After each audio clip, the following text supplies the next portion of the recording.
Namaste and greetings.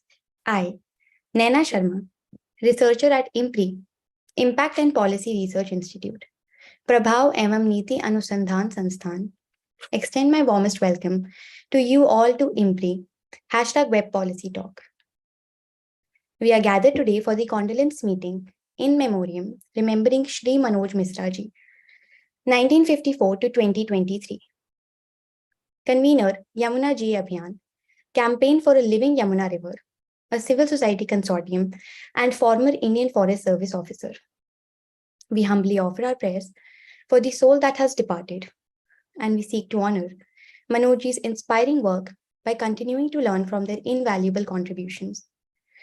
This discussion is organized by the IMPRI, Center for Environment, Climate Change and Sustainable Development, CECCSD.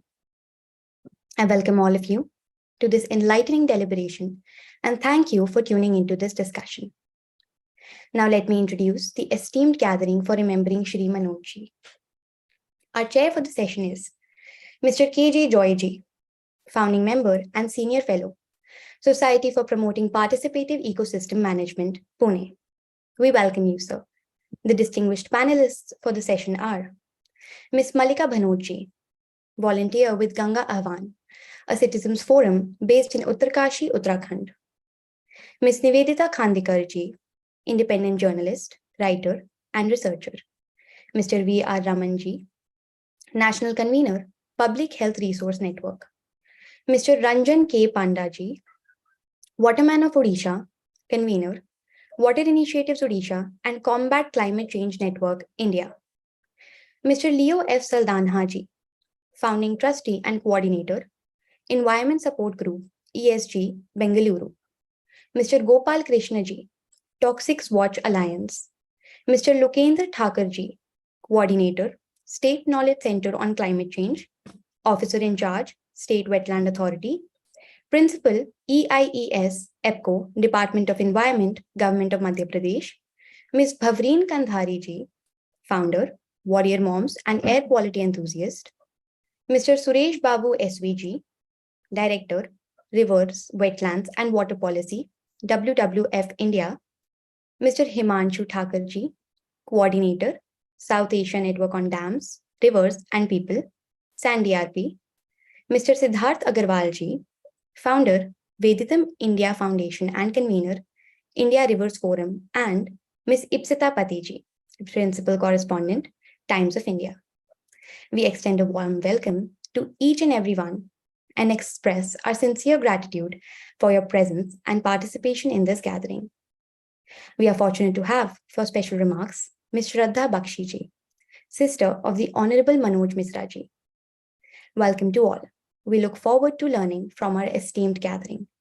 Before starting the program, we will play a short audio-video clip prepared by Mr. Siddharth Agarwal ji in remembrance of Manoj Misra ji.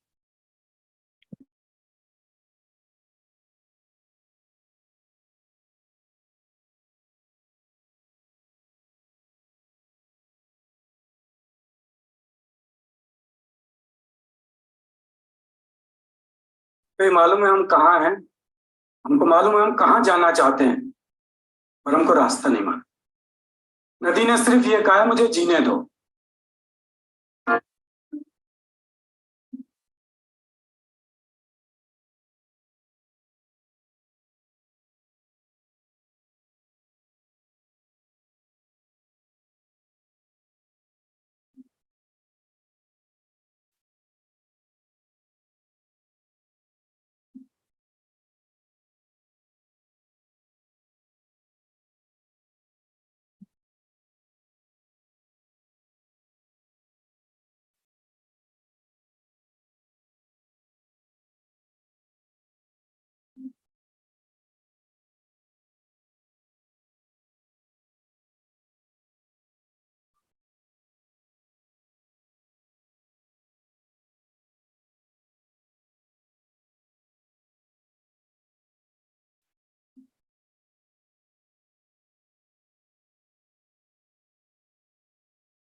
Now, from our institute, I invite Ms. Simi Mehta, CEO, IMPRI.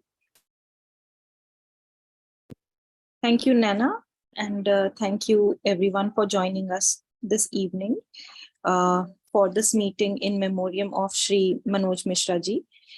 And I will just take a brief moment to tell you all that we are releasing an ebook which will be freely available to everyone, and also a lecture which Shri Misra gave at our platform, which was recently concluded on a training program on public policy, which was exceptional.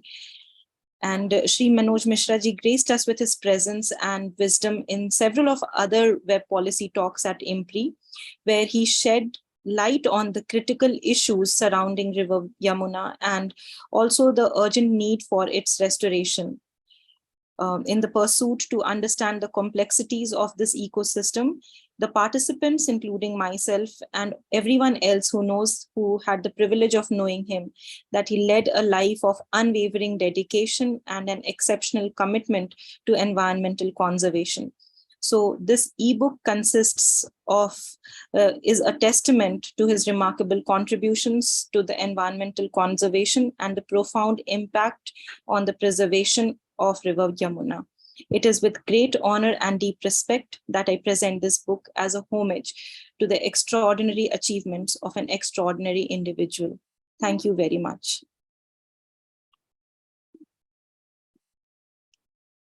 Also, we have released the lecture that Mr. Misra gave on environment and public policy at our platform, and this will also be freely available to everyone for the times to come. Thank you all. I hand it over to Mr. KJ Joy for the rest of the proceedings. Yeah. Thanks, Dr. Simi Mehta. First of all, I take this opportunity. I mean, it's not only me personally, but I think the various collectives many of us are part of, and of which Manoj was an integral part, the India River Forum, the Water Conference Forum, and also some of the family members who have been able to join today to remember, to celebrate the work and the person he was. So we take this opportunity to thank IMPRI, especially Dr. Simi Mehta, Dr. Arjun Kumar, and the entire team for organizing this memorial in honor of Manoj. I think a few days back, India River Forum did organize an in-person meeting in Delhi. It was very well attended. I was also there. And that gave me an opportunity to listen to a whole lot of people I've not met in my life who are talking about Manoj, both as a person and as an environmental activist. And that also gave me an opportunity to meet many of his near and dear ones. I met his mother, I met his wife, I met his daughter, and many, his sisters. And I think for me, meeting them in a way was a chance to, what I call is a bit of a catharsis for me, because the whole thing was pent up in me ever since we knew that Manoj is not well, and especially after on June 4th, when we came to know that he's no more. So from that point of view, I feel that even today's meeting, for many of us gathered here, and I can see a whole lot of his friends as panelists today, just to remember and him and his work. And I'm sure it will be, in a way, quite a bit of a liberating experience for all of us just to share and be part of this collective remembrance of Manoj.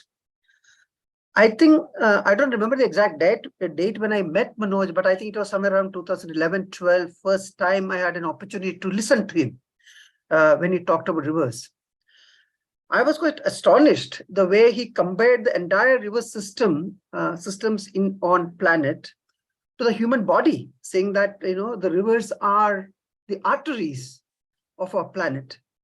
And any type of blockages in the arteries can lead to quite detrimental effects. The same way, if you are going to block, if you are going to, what you call regulate rivers in the form of structures, dams, and other type of thing, the rivers are also going to have a natural. I mean, this is the way he put it, was a very telling to me to understand the whole role of rivers that play this. So I knew this person is different, because though I have been in the water sector for the last maybe 30 or more than 30 years, I never heard this type of a passionate plea from him. Ever since then, I have remained connected. And I think in 2014, when India River Forum was set up, and he was one of the persons who was instrumental in setting it up, I've been part of that initiative as part of the India River Weeks, and later as the core group member.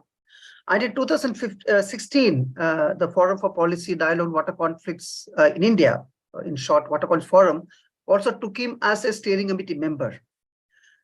We took him into the forum steering committee basically to bring his, the passion for rivers into the Water Conflicts Forum. Otherwise, we have been talking generally about water and related conflicts. In a way, river was not very much privileged within our discourse and things. So we thought he will bring that into our discourse, and indeed he brought in, and also his ability for outreach, campaign, and other type of things. So we thought he would provide that liveliness within the conflict forum.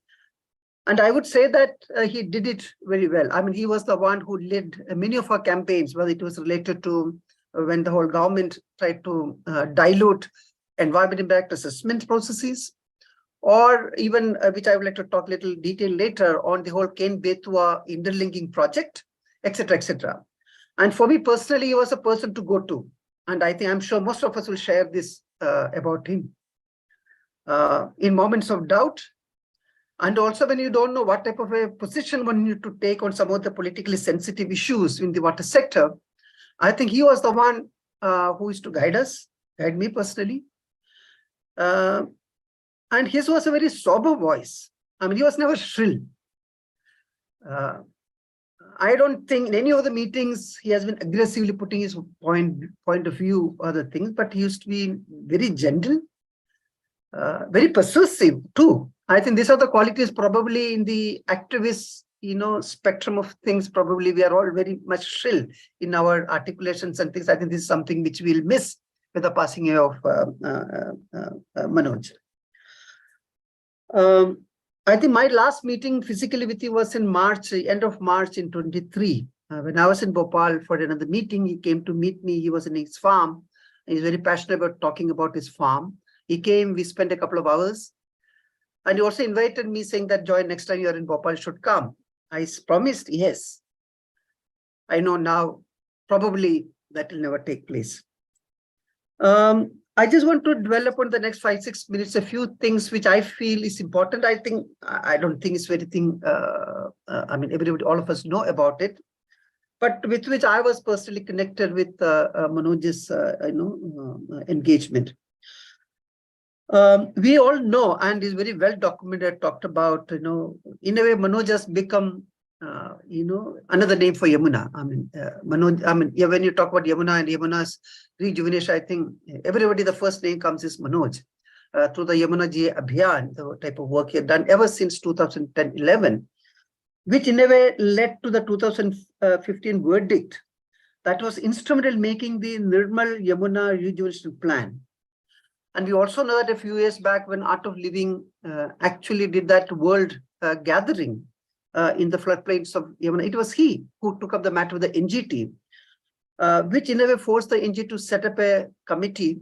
And because of the recommendation of that, the NGT even fined the Art of Living to the tune of about 5 crores, just to damage. So that way, I would say that Yamuna, Manoj's contribution to the protection, rejuvenation of Yamuna is quite well known. The point I'm trying to make is that his contribution, his engagement with the rivers is not just limited to, Yamuna alone. I can give you innumerable examples with which he was, connected in a very life manner. For example, Ganga. He was in the forefront. I'm sure Mallika would bring up some of those issues when she's going to talk about it.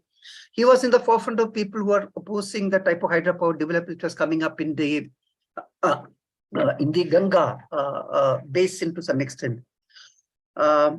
And also after the disastrous or the whole tragic which took place around Kedarnath in 2013, the then Additional Secretary of Ministry of Environment and Forest, Shashi Shekhar. In fact, I would like to mention that Shashi Shekhar ji is his batchmate in the Indian Forest Service. They started the work together. And later, I think Shashi Shekhar ji shifted to the Indian Administrative Service. But they both of them worked together on many of the critical issues. Shashi Shekhar ji was going to join today as a panelist, but unfortunately has to travel today. So he informed me that he won't be able to join today. So he shared with me a couple of things which even I didn't know. So as the secretary, I mean, part of the Ministry of Environment and Forest, Shashi Shekhar ji was supposed to provide, give an affidavit to the Supreme Court, because they had appointed a committee headed by Ravi Chopra to look at the whole linkage between hydropower projects and the type of tragedy which unfolded in Kedarnath. And Shashi Shekhar ji was telling me that it was because of the inputs which was provided by Manoj that finally the Supreme Court came up with a what you call a subordinate legislation, which in fact protected this, and which is a very landmark. I think in the obituary by Sri Ramesh, Jairam Ramesh ji also was mentioned the contribution made by Manoj. In fact, even the inputs he has provided in drafting the first, what we call the river zoning type of a thing, river regulation zone, which was there, but probably didn't see the light of the day even till today. We can also go to other type of river basins where Manoj was very clearly, he was very well connected with the city, which I am, because we are fighting a battle against, this whole riverfront development. Now the new imagination, the urban spaces is to, the whole aesthetics of river is to have concretization or channelizing the river and type of thing. There are a lot of activists, friends in Pune who are fighting that battle, and he was very much connected with those struggles. He was connected with our work of the Water Conference Forum in the Mahanadi, where the whole intersectoral conflicts and interstate conflicts have been unfolding. He was very well connected with that. In fact, he was also connected with the Chalakudi River, issues, whether it's a Chalakudi River Protection Committee, the whole issue of upstream, downstream, the whole hydropower projects in the upstream, which is not releasing too much of downstream flows and things. So there are a whole lot of river systems which I think Manoj was very well connected. So he's not only limited to Yamuna, but I think he's more of other river systems too. There are about 3-4 things which I like to mention where one could see Manoj in a much more minor details. One was about 3-4 years back when the government brought in this whole thing to dilute environment impact assessment in the country. It's already weak, but they wanted to further weaken it and things. Manoj went so systematically, and he brought out a document which the Water Conference Forum took it for a much larger campaign, saying demystifying EIA. Though I have followed to some extent and things, but while reading, working with Manoj on that, so quite an interesting experience. If anybody wants to read that document, we can share that with you. This is a document which I felt that which reaches everybody. He doesn't use any big words. He doesn't use jargons. He doesn't use cliched stuff, but he's much more direct and it touches you. I thought that was a major contribution he made. Second, when I think the Ken Betwa issue, which came up about, just a couple of years back when the cabinet subcommittee gave the approval just before the UP elections to go with the Ken Betwa project and things. So as we all know, he was a non-critique of broadly the interlinking project in the country, and more specifically the Ken Betwa, because that was the first project which was being on the. So interestingly, we wrote a letter. In fact, we meaning Manoj wrote a letter to the Prime Minister on behalf of the Water Conference Forum, saying that he said this project which the cabinet subcommittee has approved is illegal, and he has quoted from the government documents to show this. So. And he said that it is a lose-lose proposition if you're going to talk about the Bundelkhand water security issues. And he also proved that Bundelkhand is a net loser if this project comes through and things. And one of the major arguments he brought in was also the type of impact it is going to have the Panna National Park. He also believed that there's a better, cheaper, faster, more sustainable alternative which is available to provide water security to the people of Bundelkhand, And he was quite, interested to follow up the work of Professor Brij Gopalji and Dinesh Marotiaji. They had written a paper in EPW, and we also used. And Manoj put together a very interesting set of institutions and people to develop this alternative. Unfortunately, we could not take it to its, logical conclusion. The another opportunity which I had to very closely work with him was about the effort to draft a national water policy in 2019 and 20. In fact, Manoj made a presentation, and since I was also part of that committee, we had a lot of close interactions. And we had insisted Manoj to make a presentation on the rivers, because the committee felt that we should have an explicit section on the protection and the rejuvenation of rivers. And he made an excellent presentation before the committee, and that was followed by a note he presented, or he sent to us, along with another friend of ours, SP Ravi from Kerala. So I think that note clearly articulates the type of worldview he has around rivers and what one needs to do to protect, to govern, rivers in a much more sustainably and participatory manner. I just want to quote a couple of sentences from his articulation, which he made. He believed in the existential rights of rivers. He held that healthy rivers are essential for water security of the country. For him, protection and restoration of rivers is a constitutional duty of citizens as well as of the state. He was against destructive interventions on the rivers.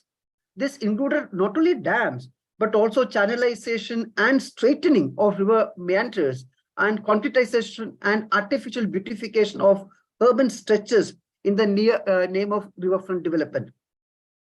One of his crucial suggestions to the committee was to make river basins as the units of developmental planning, so that the integrity of basins are kept in mind during the planning itself.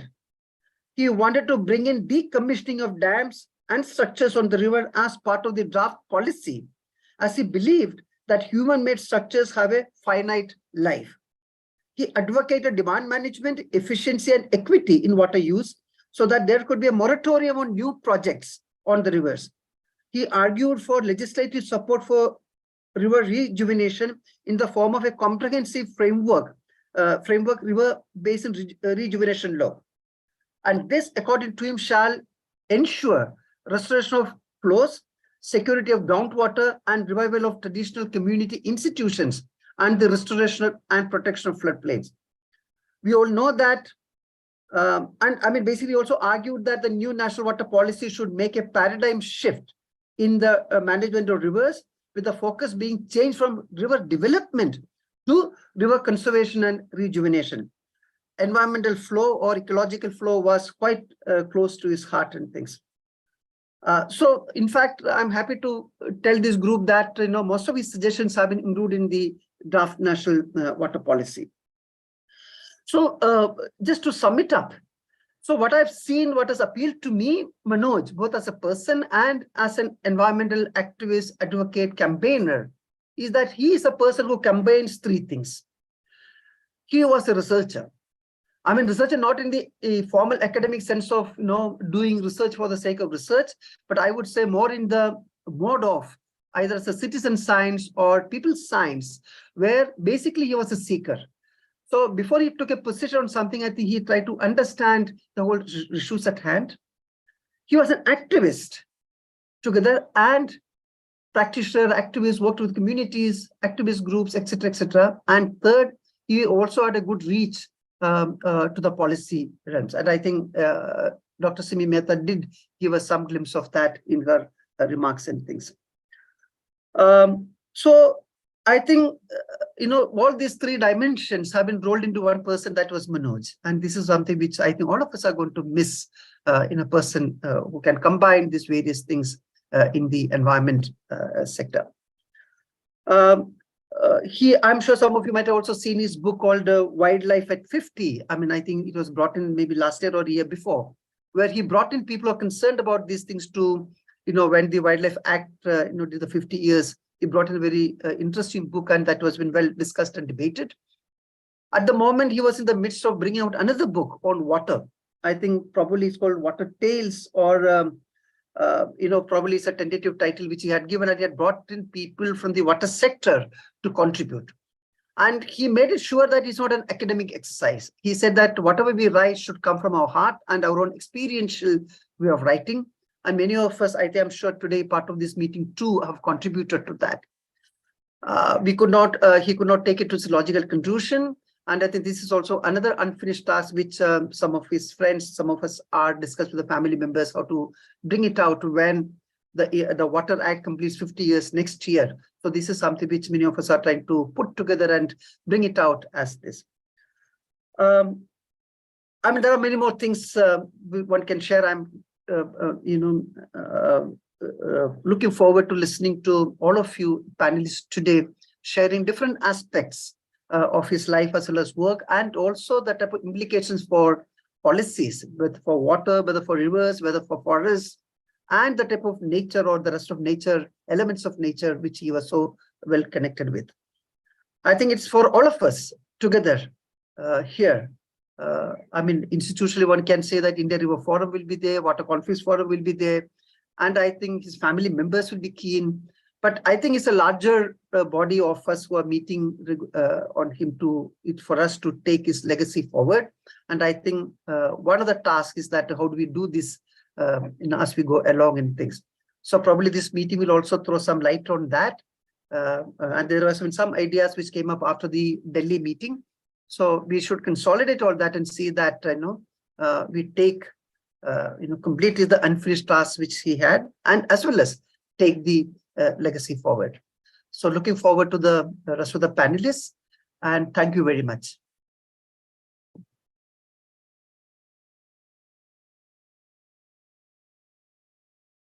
So there is no flow of the participants. So, but Joy sir, you can decide who can go first. So you are on mute. I know. No, Dr. Arjunji, so I was saying that since you have the list, maybe you could just call out the names. I know most of the people, but probably you can just hold that. Yeah, thank you. All right. Since Raman sir is here, sir, would you like to go first? I just want to say that his sister has joined, but probably I don't know whether she has joined as a panelist. I will check. I will check. Shraddha Bakshi is there, I think, from she's saying. So she's there. Yeah. Okay. Yes. Yeah, please. Okay. Yeah. Thank you. Okay. Raman sir, would you like to start? Please. All right. Yeah. I hope I'm audible. So thanks, Joy, for that very detailed, kind of description about it. So I would say, when I was very recently reading an article about the old Gramscian article of organic intellectuals, and if I tried to fulfill that definition or personify that definition in anyone that I know personally, I can definitely bring in Manoj's name to that. So our first meeting, it's a 1996 to now, so it is about over 25 years of knowing each other, and whether I have worked with him very closely, I'm not very sure I qualify that. But on the other hand, we had several very important areas wherein we had I had sought his opinion. I had he was kind of a reflection kind of board to me, wherein whether this could be done or not. So I mean, if I put this up, there is another term that I would like to use here, which is the social ecologist. We generally use activist or campaigner, those kinds of description about Manoj, but he was truly a social ecologist as well. In addition to the broader description that I gave, the political description that I gave as the organic intellectual. So this from forest management as a forest service officer to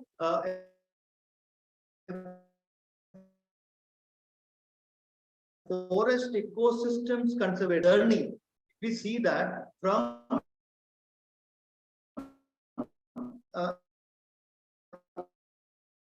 that broader ecosystem to what you call the environment protection. That is the kind of journey which marks the life of Manoj, and that qualifies him. I think if we set up or if we try to write about many people who has worked in this broader ecological framework of Indian history, then I would mark him as one of the remarkable persons who started his journey from an official mandate to a social mandate. That is the kind of journey that he has traveled, and in between he had that civil society segment also. Although the traffic will not fully qualify into that very the kind of definition that we used to see in India about civil society.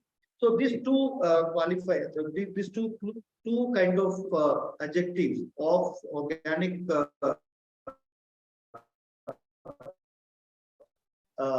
intellectual are something that coming to my mind when I'm talking about Manoj.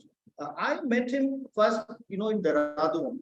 This was mid-90s in the institute, Forest Research Institute, and it was an accidental kind of a meeting. I didn't know who Manoj was, and he also didn't know, but I went there for something related to literacy. Interestingly, Joy and I were part of the same organization at that time.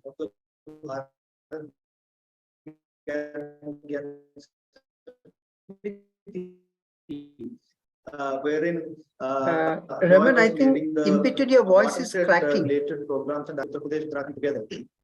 Is it all right now? Yes, sir. It is getting muffled in between, but it will stabilize. Go on. Yeah. Okay, so maybe I can try to switch off my video for some time. That may help. That would so right.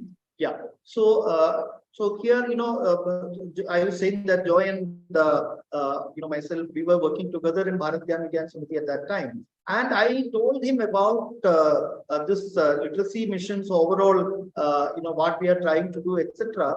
And that this was quite interesting that some additional programs that we later initiated, literacy and environment, literacy and the equity inclusion, those kinds of areas wherein we had some influence from him also from that particular discussion.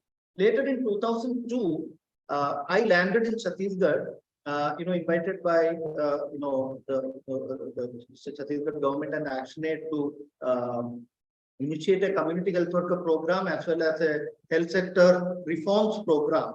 And it happened that Manoj was the chief forest conservator over there. And our first discussion was about, what are the health systems are in place? What are the systems for, forest health? Was one very interesting discussion that we had at that point in time. But later, very soon, he retired from the service, and then he was into various other things. So one other important discussion that we had, wherein I thought his very important insights was about setting up systems for tribal health, how forest department and health department can work together, and also in the conflict areas, particularly in a state like Chhattisgarh, that many of the forest areas are also conflict areas where the state and specific groups are in two sides and the tribal populations are in between. So the difficulties and the challenges faced by the tribal populations because of this conflict issues, how to address them through a health systems intervention, and how can that be able to how that can able to overcome the specific problems was another kind of point. And we had initiated some very interesting programs in Chhattisgarh, wherein some initial inputs were from Manoj. That is something that I need to recall. Then, when I later, for about say 14 years or so, we could not connect, but in 2015 we connected again, wherein I started to work in the water sanitation sector as with a full-time focus, and I joined WaterAid, and we had a program called transboundary water issues, specifically in the Ganga basin. So this was connecting India, Bangladesh, and Nepal. And during that process, I met and took his advice on what are the key things that we need to focus on. So that is where one of my colleagues in Uttar Pradesh, Puneet Srivastava, many people here knows him also, I hope, and he had initiated a community democratic platform on water conservation called Jal Chaupal at that point in time. So I asked Puneet to write down that concept in a way that it could be scaled up. So in that process, the most critical questions about such a platform, how to set up such a platform beyond a campaign, how to sustain that as an institutional framework within the community, those kinds of a sustainable measure for strengthening that campaign came from Manoj. And finally, we were about to discuss, it was the same time when Joy and me were in Bhopal. So I could not meet him, but I had a talk, and we were about to discuss something about the Ganga River, wherein in Balia I had made a visit some 7 months back, and had found that the arsenic contamination of the Ganga River water, particularly in that turning point of the river in Balia, was quite high. And there was a lot of public health issues that the health systems were not able to tackle in that area. So recently the Caravan, an article written by Akhilesh Pandey, covers that particular public health related challenges that have been caused by this particular issue. And we had a very brief discussion about this, and I was about to choke out a conceptual kind of framework of river health and people and health of the people around river. This was a concept that I wanted to take his input, but unfortunately, the evening of the World Environment Day, this World Environment Day, gave me this shock of his departure. And also, it was interesting that as someone has already written in one of the memorial articles for him, when he passed away, people were assembling around Yamuna for protecting or for the measures to protect, or to plan the measures to protect the river. So I mean, something as a at the last phase of his life, what I have tried to see is that he has like many other important rights in India, the environmental and related rights in India also finally is very much dependent on either legal measures or on the regulatory measures, either it is pollution control or green tribunal or so on and so forth, and sometimes court interventions as well. So he was readily guiding the populations how using the legal and constitutional measures for protecting our ecosystem is a viable way of intervening. Apart from the traditional ways of activism, how can we also look into the litigations and related issues is something that from his life we need to learn a lot. And it is very difficult to believe, although as I told in the beginning, we were not very close friends, but the reputation and his reputation and the respect that I had towards him and the kind of support that I always got from him was very, very remarkable in a way. And I don't think I can accept the fact that he's no more, but together many people here I think can try to put some kind of fillers into the large space that he has made vacant as of now. Thank you, Joy, for your introduction, and I hope I am within time. Thank you so much. Thank you, Raman sir. Now we go to Lokendra Thakkar ji. Lokendra ji, you are here with us. Yeah, I'm there. Thank you. Am I audible? Yes, sir, you're audible.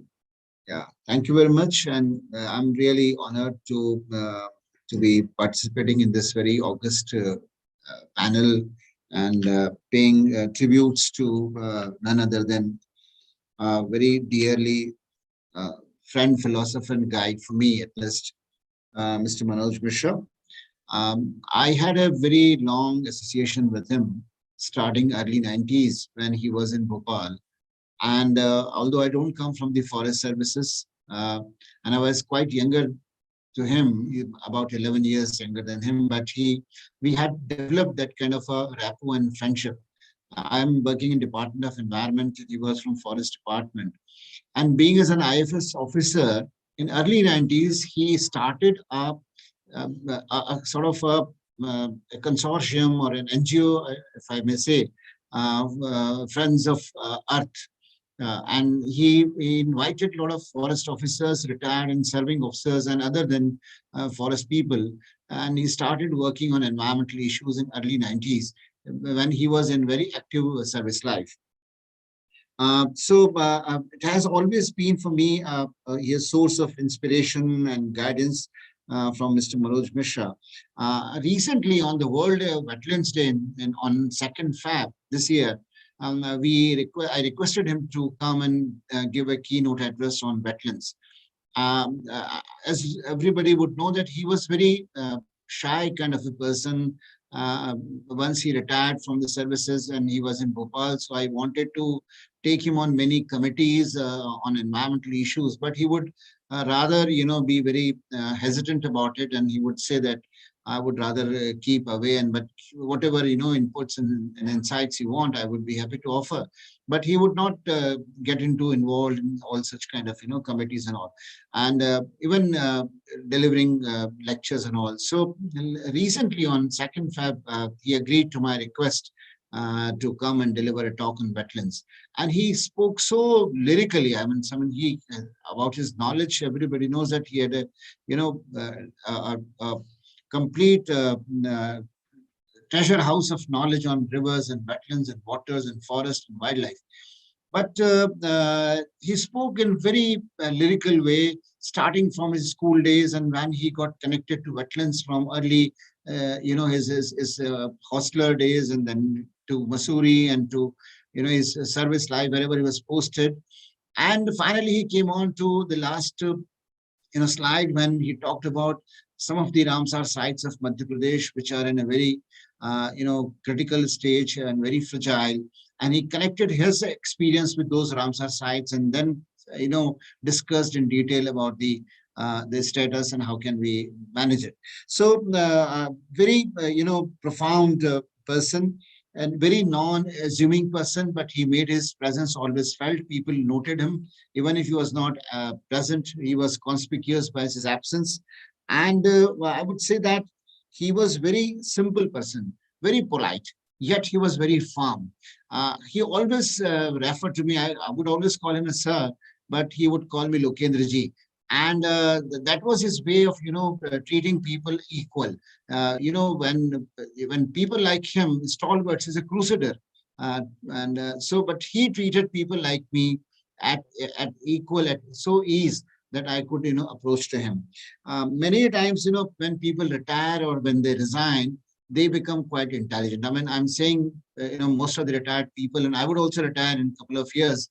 Then I may, become quite intelligent and I'll start saying many things.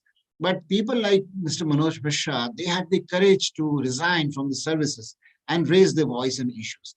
Those kind of people are needed, because if you can't keep your neck out and you're not firm in your services and you're not able to do what you want, you come out of the system and then raise your voice in hands. That is the way Mr. Misra worked with. And otherwise, it's normal that once you retire and all your tentacles and your knowledge and your, start raising your voice and all. So that is the way he used to work. After this, wetlands, he was also in a committee of the, what you call the action plan for the wildlife in Madhya Pradesh. And in one chapter, he was dealing with wetlands, and I am here in Madhya Pradesh in charge of the State Wetland Authority. So he came to me and he said, I want a long discussion with you. And we sat for about 4 or 5 hours and we discussed the pros and cons and the merits and demerits of the State Wetland Authority and also the wetland rules. And on many occasions, as this normally happens with government officials like me and others also, we would take sort of, very safe position of not doing anything. So many a times I said that wetland rules are quite weak and I can't take any action about these and that. So he quoted, recently said, no, wetland rules are coming from the Environment Protection Act, and you derive your power and strength from the EPA. And in EPA, you can, if any government agency or any municipal corporation or any department responsible for managing the wetlands is not doing any action, you can always, at least give a threat to them that under EPA, some actions can be taken against you. And these actions are quite penal actions. So he would, he would look very fast, simple, very polite, but he was very firm and he would not hesitate in taking actions against even government officials when it comes to, a violation of laws. So these are some of the experiences that I had with him. And of late, I knew him as a forester, as a wildlife expert, as somebody who would always keep his neck out, very honest, very upright, high person with high integrity. But I discovered his, this quality of writing. He was a prolific writer, and he would write on any subject. I worked on wetlands recently, but I basically am from climate change background, and I would be surprised to read his articles on carbon credits, on markets, on adaptation, on mitigation, on wildlife, on tigers, on wetlands, on rivers. So he had, huge, large spectrum of, interest, and he would write with the same poise and same command on any subject that is given to him. So this is something which was very interesting, and he would share whenever he writes something new. He would send me a WhatsApp or any email link, and he would expect that somebody I should read and then give my feedback. And many a times I would read it, and instantly I will, respond to his article. So just wanted to highlight. I just also wanted to say that on Twitter, normally when in these social media times, we don't like to get any good morning messages. We hate that, oh, what's this nonsense? People keep sending flowers and good morning, some namaste kind of messages. But I would always in the morning wait for his good morning messages on Twitter. Every morning he would post beautiful messages of some insects, of clouds, of water flowing, of flowers, of rivers, of leaves. Every morning he would find something interesting in the nature when you go for the morning walk, and 3-4 pictures he would post that would make your day. So that is the kind of connectedness he had with the nature, and he would keep connected, and he would find sort of surprise and pleasure and very interest in the smallest thing of the nature. When a flower is blooming, clouds are there, it's raining, he would find that interest. And he was so much connected with nature, and that reflected in his personality and also in his, work and his actions. So it was amazing. Really, one would like that, the COVID has gone, and I would never like to believe that COVID is still around. But unfortunately, COVID took him out. It's personal loss to me, lost the state of Madhya Pradesh, very upright, honest officer, and so country as a who worked for the rivers and wetlands and water. So I really, I'm very sad. I'm like to pay my rich tributes to him. We would like to continue the kind of work that he's going to give me a task to draft the chapter on the wildlife action plan of the state government of Madhya Pradesh. That task given to me by him is still unfinished, and I would definitely contribute whatever I can in this chapter. Thank you very much for giving me this opportunity. Thank you, sir. Joy, sir, if you want to add anything, you can keep on adding. No, Arjunji, because I think there are a lot of people who want to speak, so I think they should get a chance. Yeah, thanks. Yeah. Next, I invite Nivedita ma'am. Nivedita ji. Hello Yes, ma'am, आपका video. जी Yes. हमारे यहाँ office में ना बार-बार light जा रही है. I believe background थोड़ा डार्क हो सकता है बीच में. ये तो Nivedita, can you speak little louder or closer to the mic? Can you hear me? This is better slightly. Yeah. I am speaking on my headphone because I'm in my office. And thank you, IMPRI for inviting me to be part of this tribute memorial meeting.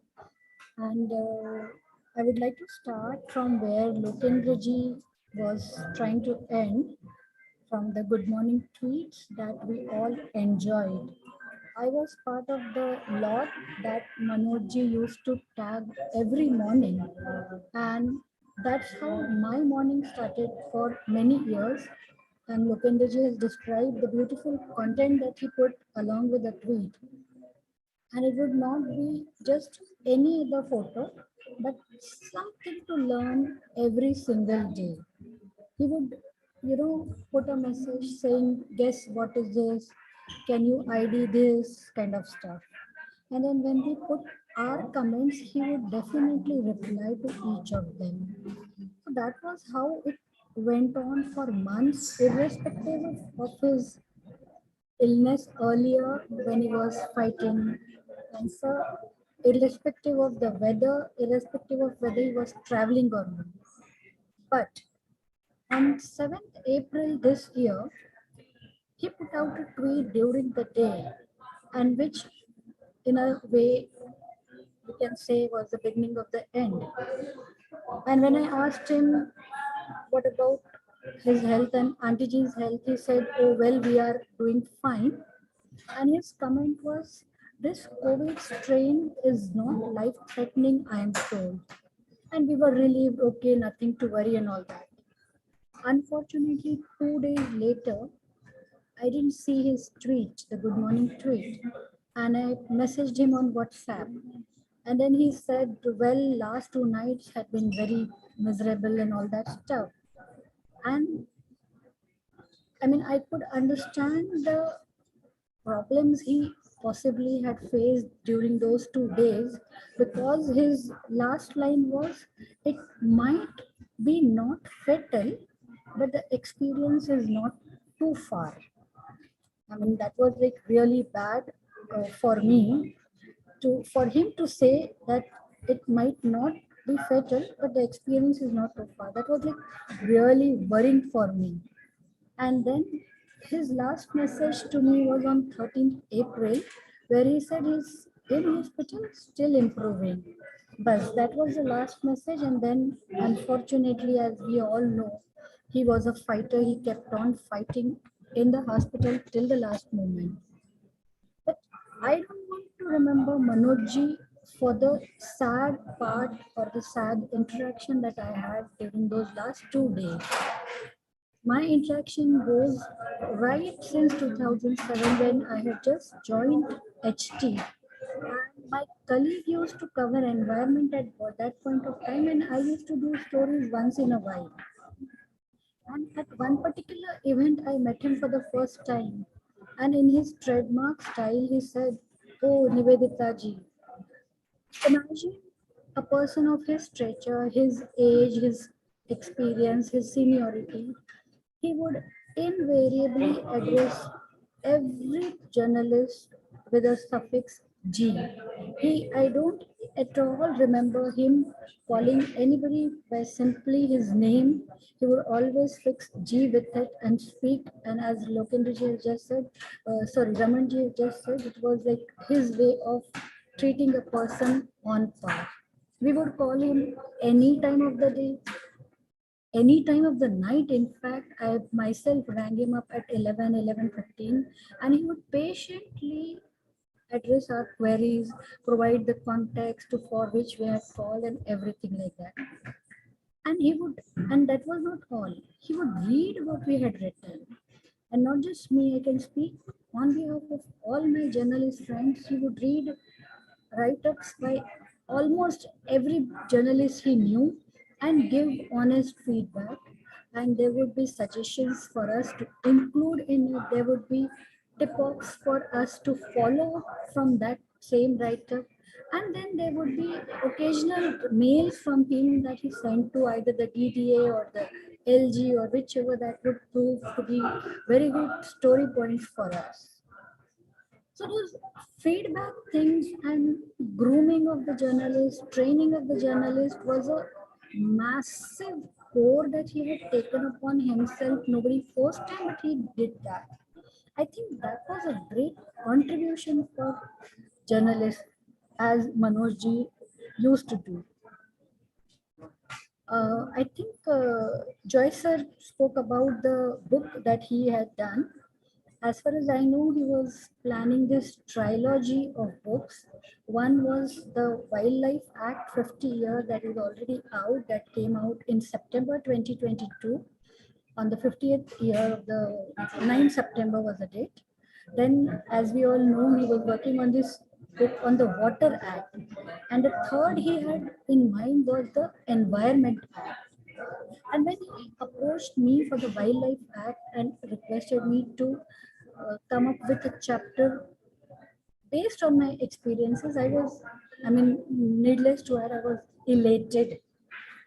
And once I came to know the fantastic co-authors, I was like, oh my God, there's this saying in Marathi, Vasrat Landiga. We are like, I as a journalist, am like a small kacha limbu, and I was pitted with all so many great authors.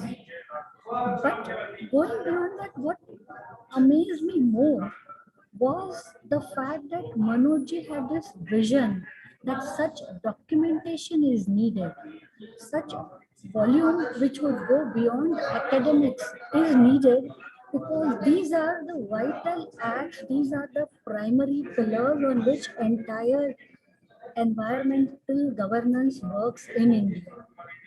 And then these are the volumes. I'm sure the water one would be out, and unfortunately we would miss the environment one. But the two volumes that would contribute a lot to the discourse and would prove to be a guiding point always. I would like to end on a wonderful note, and it's about the optimism that Manoj ji had despite the repeated problems that the government agencies keep creating vis-a-vis the rivers, the state of the rivers. It was July 11, 2011, and he was giving an illustrated talk. It was a series called Living Rivers and Dying Rivers. I think it was either at IIC or Habitat, I don't exactly remember. But, IIC. Yeah, and that lecture is available online too. And he had highlighted all the many complex, challenges faced by the river. On the one hand, we worship the rivers as divinity. On the other hand, we abuse the rivers. It was an illustrated talk. So he had very wonderful photos to go with. And his starting was very unique. How rivers are like us humans. He said we have prana and the rivers have gravity. And then he, gave a wonderful illustration about how there are multiple agents that cause death of a river. But the optimism part that I want to highlight is I have actually noted down that sentence. Fortunately, unlike us, the rivers can be restored from a state of almost death. This was his line that showcased, for me at least, his ceaseless optimism, his relentless pursuit of bringing back Yamuna to life and bringing back the natural flow of the river. And as has been amply highlighted by previous speakers, and I'm sure by other speakers also, optimism was not restricted only to Yamuna. Yamuna, of course, was his muse, as I say, but other rivers were equally dear to him. And I'm sure that, we keep on working on the path that he has shown. And for us, that river can be restored from a state of almost death is the message that we need to take forward and keep working on it. Thank you so much. Thank you so much, Nivedita ji. Next, I would like to invite Ranjan Panda ji. Sir, if you want to go next. Yes, we can see you, sir. Please unmute. Yeah. Please. Thank you. Thank you. And it is actually indeed a privilege to speak among some of my old friends and guides. So I think Manoj also, like I have considered Joy as a guide always. Manoj has also been a guide constantly, and my relationship with him goes more through. It started through Professor Rameswamy Iyer. So at a point of time when I was more of an activist kind of a person, where I understood being a sociologist.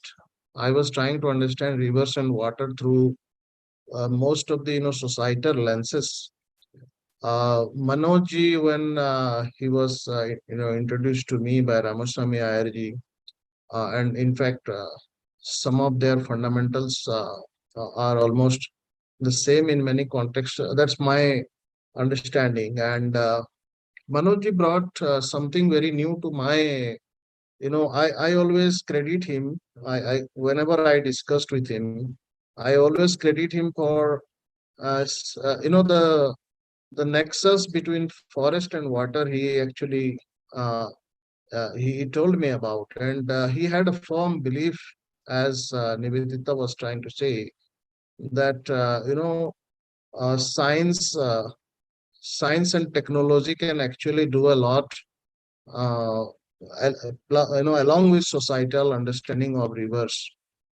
And he thought that understanding the river from all the perspectives, and mostly uh, popularizing science education in making people understand river was very important.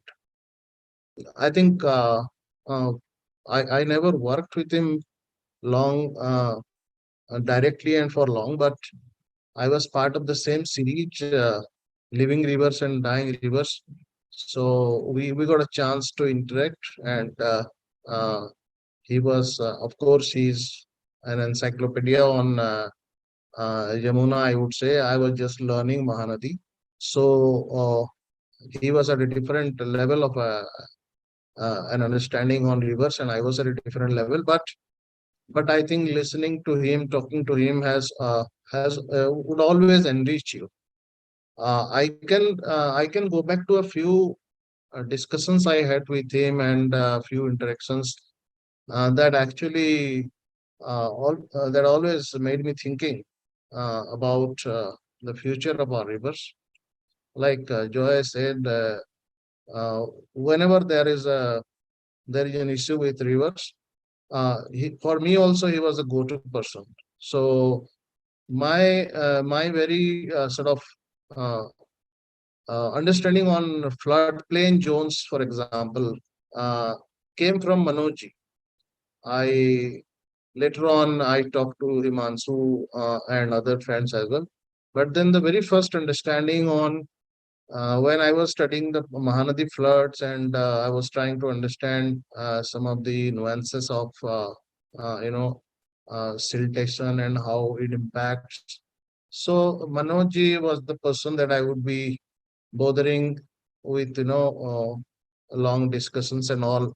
So he was the man who actually told me that, um, because that time I was a bit more vocal on activism had a different atmosphere in India at that point of time. Of course, things have changed. So he he would always say that, be vocal on floodplain zoning.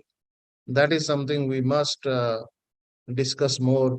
So everybody should talk about this, and you should take the lead, because you have already started talking this in Mahanadi. You should go to discuss on other rivers, and and kind of that. So he was like, he was a person who would actually groom you, who would not just would not just want to just give you an opinion, and that's it. So he will try to engage with you in whichever little ways that is possible, and through the communications you have or interactions you have. And he had this belief in somehow had a belief in the government departments as well at that point of time. And he said that, you have to work with the government departments to change. And he always said to me that, there are many good officers within the government system, and you should tap their knowledge, their outreach, and their sort of access to the system to actually make some of the things that you want to happen actually. I think that is what he was there in Bhubaneswar for something else, and we realized that he was there for some zoning mapping uh, for the city's drains or something at that point of time, as part of some other consortium. But then the same time we were organizing a program on flood management in Odisha. So he just the moment I told him that you are in Bhubaneswar, why don't you just come and address us? They were so happy, and he in fact found out time to come, and kind of such a that time he was like I also didn't know much, in 2000, I think 11 or uh, 12. I don't remember. I think it's 12. So he was like, I knew him, but I was not very sort of close to him in the way I was at the later years. So he just acceded to my request and came, and that was one of the most wonderful, sort of understanding on floodplains that many participants actually got from Manoj ji in Odisha. So these are some of the way he operated, the way he always discussed, and as Lokendra ji has already said, we were of late very much engaged in Twitter together. So he would always surprise us with some smallest of elements and some questions each morning. And he would retweet many of my tweets, and encourage me to do more of these. Talk to me. I had the opportunity of talking to him several times on some of the issues on which I thought I needed more conceptual clarity, and sort of he's as already been said, basically the existential the entirety, the river as an entirety, and river basin as a planning unit is something he always emphasized on, and river as a lively a life system per se.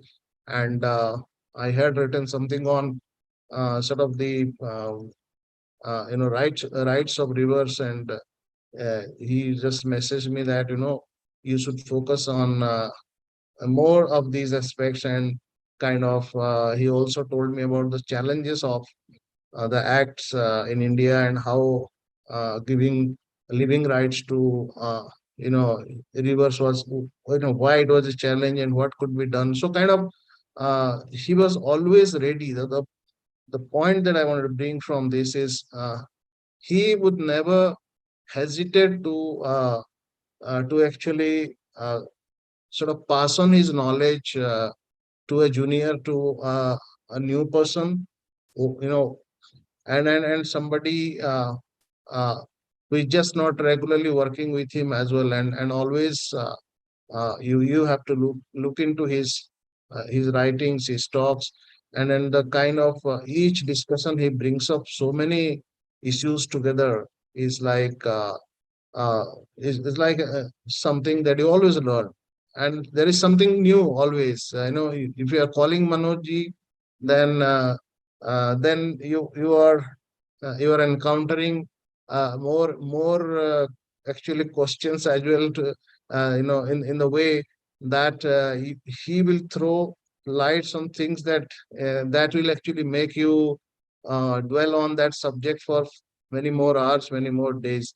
So kind of he had this kind of understanding on rivers, on ecology, and always a very, as everybody said, he was a very humble person. It's really sad that at a point of time everybody was thinking that COVID was gone.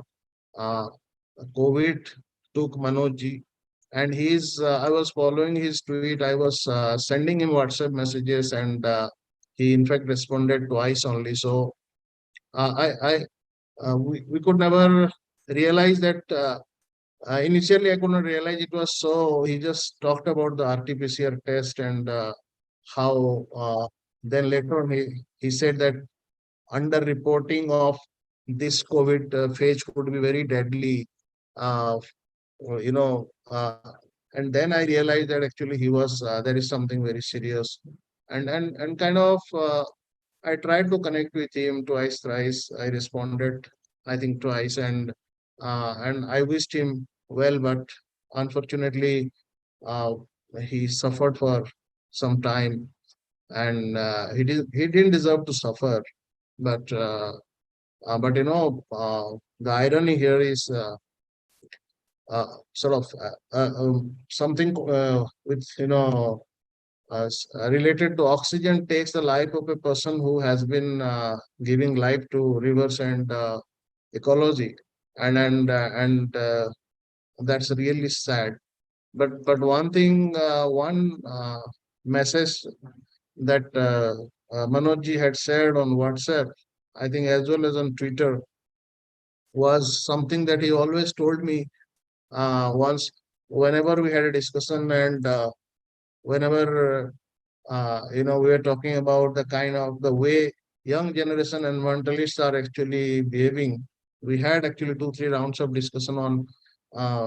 I was going to write something on the craze for plantation against natural forest, and I had a talk with him, and he was at a point of time he told me something, and that resonated in another message he sent, I think on Twitter as well, is that work for a cause, not for applause. Live life to express, not to impress. Don't strive to make your presence noticed. Just make your absence felt. So I think on that note, Manoj ji actually makes his absence felt very strongly, but then he will be lived through all the legacy that he has left, and many of us will definitely like to continue to learn from him. He still has left a repository of knowledge that we need to dig up and work. Thank you so much. Thank you. Thank you so much. Dr. Arjun, can we invite Leo, because he sent a message saying that his connectivity or his might drop off any time. So please, if you can invite him, yeah. Leo, sir, you can go ahead. Sir, Leo, can you come in? Yeah. Yeah, thank you. Thank you for accommodating me. I'm really sorry that I had to join late, but I'm traveling. So your video is not on. I hope you can hear me, because the signal here is not very good. I'm trying my best. Please go ahead. Is it audible? Yeah, audible. Quite audible. Yeah, sorry. Yeah, thank you. I will be brief, because it might drop off. So I'll just be brief. I mean, I've been hearing at least 2 or 3 of our comrades speak about Manoj Misra ji. I mean, I just looked up some of his messages, and he said, have a fun-filled and joyful and healthy 2023. And he's not there to, sort of celebrate the rest of the year with us. But I guess he is the kind of man who presented as a metaphorical challenge in the kind of initiatives he launched on, making Yamuna the centerpiece of his work for the last several years. I think what he was really saying is, what's happening to Yamuna, if you cannot fix, you probably have lost the cause across the country. And I think that's a very interesting challenge he took up for himself, because the political power is concentrated along the Yamuna, and yet it is the most polluted river in the country. So in that sense, it is a metaphor of how India is being governed. And I was also looking at some of the work, messages we have exchanged, and we didn't really work together, but I know he was working on his book, and he was quite busy. But the engagement he had with the granular details of many shifts that were taking place. And I found a very interesting conversation he has had with Ramaswamy Iyer and some of us, and on the whole TSR Subramanian report, when Ramaswamy Iyer was quite I would say, more than deeply worried. He was aghast that even a thought such as modifying the basic environmental jurisprudence had come into the head of Mr. Narendra Modi, and we know since then what he has done. So it's not surprising at all. So he said, can we at all do something? And so when we are searching, and even when a person with such eminence as Ramaswamy Iyer was throwing up his hands and saying, what do we do? I find Manoj Misra coming up with a very pragmatic response to it and saying, we should focus on the facts and figures and go after the way in which the TSR Subramaniam committee is going to gloss over all these facts and figures, and that will be their undoing, and therefore they will not be able to change the laws like they want to. Now, it's that effort that he has invested in all of his work, I think, which is the guiding light for us. In fact, one of the problems I have with most of our work nowadays is that we tend to opinionate more than substantiate. And he was a person who substantiated and then formed an opinion. So that discipline, I think, comes from a long effort of integrating science, policy, and practice. For him, that was the only way he could breathe in his unfortunately short life. So I think for us, it should be a lesson in terms of what we should take forward, and perhaps take the metaphorical challenge he presented to us through Yamuna as a challenge, as Ramaswamy Iyer would say. Living rivers and dying rivers was again a metaphorical challenge. Should we have dying rivers? Then we should have a dying country, because there's nothing left after that. So if you want a living country, I think it has to be living rivers all the way. So I would recall these type of conversations I've had with Manoj Misra ji as a testament of faith that we should all share, so that we draw meaning into our ongoing work from the extraordinary efforts that he has invested in his life. So I thank you again for this opportunity, and I mourn with you his loss, but at the same time I celebrate his work. And I guess he is the kind of guy who would probably want us not to continue mourning for his non-presence in his mortal form, but celebrate his immortal presence with his metaphorical challenge to us. Thank you. Thank you, sir. Thank you. So now I invite Mallika Bhanot ji. Ma'am, are you ready? Yes. Yes, yeah. Thank you. Thank you, Arjun ji. A lot has been already said. I'm just wondering where to begin. I was just to speak about a person who is just as an extraordinary and as a remarkable person as Manoj ji is always quite a bit of a task. I think for all of us who have been working in the field of environmental issues and struggling with so many environmental policies and environmental fronts in the country, Manoj ji has always been a go-to person. I mean, you need a number, you go to Manoj ji. You need to connect with somebody. You need to understand who is the scientist working in which field, who is doing a better work. He was like a networker. So he would connect us to the right person at the right time. In fact, even in the media, as a person, he would guide, he would be a mentor. But most interestingly, it's my connect with Manoj ji is not in the field of environment, like everybody right now here also in terms of the policy, I am a student of Indian philosophy. I am a student who has been fighting the cultural sanctity of the Ganga River. And as a young person who had joined this battle to save the Ganga River, I remember meeting Manoj ji for the first time in Ministry of Environment and Forest. And it was a meeting that Shashi sir had organized. And as Joy sir was mentioning, it was a room full of engineers of different hydropower project companies soon after the disaster of 2013. These were engineers of the hydropower companies that the Supreme Court had asked to sit before the petitioners and discuss why is hydropower such a problem in the state of Uttarakhand. So you can imagine a room full of hostile instead of engineers, a room full of super volatile activists, and a very calm and composed Manoj ji and Shashi sir. this was the design of that room. This is where I was, and of course, you know which section I was in.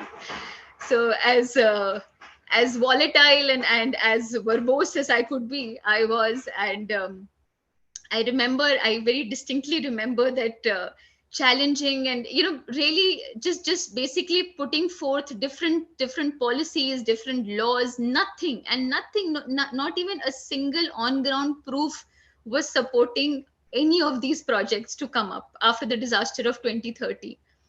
And Manojji was silent throughout the meeting. Throughout the meeting, not a word this person said. And, you know, as Joyji was pointing out, he was the key person. Even though he didn't say anything, he was only observing. He was the key person to put the right, because he was brought about by MOEF as a consultant, and he gave exactly the right perspective. And for the first time in the history of all of the petitions regarding hydropower projects in the country, has the government given an affidavit actually admitting that there has been a direct and an indirect impact in escalating the impact of the 2013 disaster.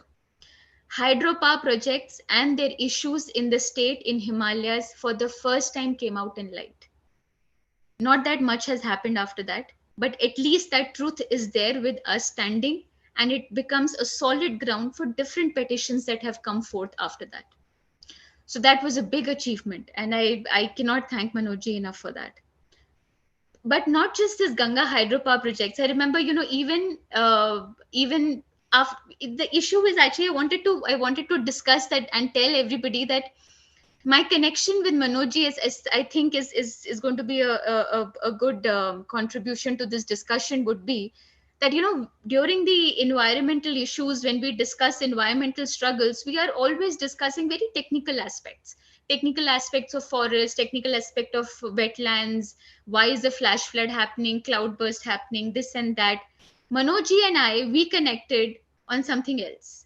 He was a person, and the only person of his kind in the entire environmental field that I have come to, who would speak technical details to the very core, but he would speak about the rivers as living entity. Really, that kind of connect that I had, because this is where we used to speak with each other, referring to the rivers as mothers, and it was a normal conversation. We would say to each other and saying, "Arey Manoj ji, aap dekh rahe hain Ganga ji ki kya sthiti ho rahi hai?" Or Manoj ji would reply back saying ki Mallika ji, yahi to issue Yamuna ji ke sath bhi hai. The way that we spoke, for us, rivers have always been living, and that connect is one massive loss which is unbearable, and I don't think it can be filled with anything else. So that is one of my distinct memories.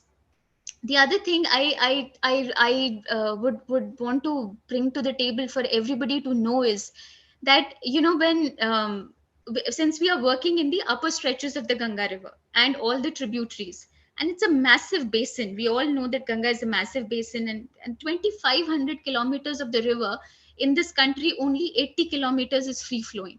So only 80 kilometers is what we can actually call a river. And I remember that, you know, when there was a very good judgment that came out in the High Court of Uttarakhand, saying that Ganga is a living entity, and it was and Manoj immediately called me up, you know, when this thing came up, and he said, "Mallika, did you get a hold of this order? Did you get a hold of this judgment? My God, this is brilliant. This is what we keep discussing. We have to bring this up for every single river in this country. They're all living entities," he would say. And the spark in his eyes and the excitement in the voice, I don't know how else to describe it. And we went on and on, but, you know, unfortunately enough, for whatever reason, Supreme Court then withdrew that High Court order, and it was something that was unfortunately could not be built upon. But that is how I have seen Manojji. I have seen him, and I have understood him really seeing the flow of these rivers as the flow of our culture and civilization. And that is where the connect that I had with him is something which was very unique, and which is something that I don't think that I don't know how to fill it up, which is how in this recent book that he was working on, Waters, he persuaded me to write a chapter on seeking water as divine. And when he approached me and I was laughing, I said, my God, you have like 110 people in your network and you're reaching out to a philosopher to basically write something on the water. Why is it? And he But have said, you no, but submitted the chapter?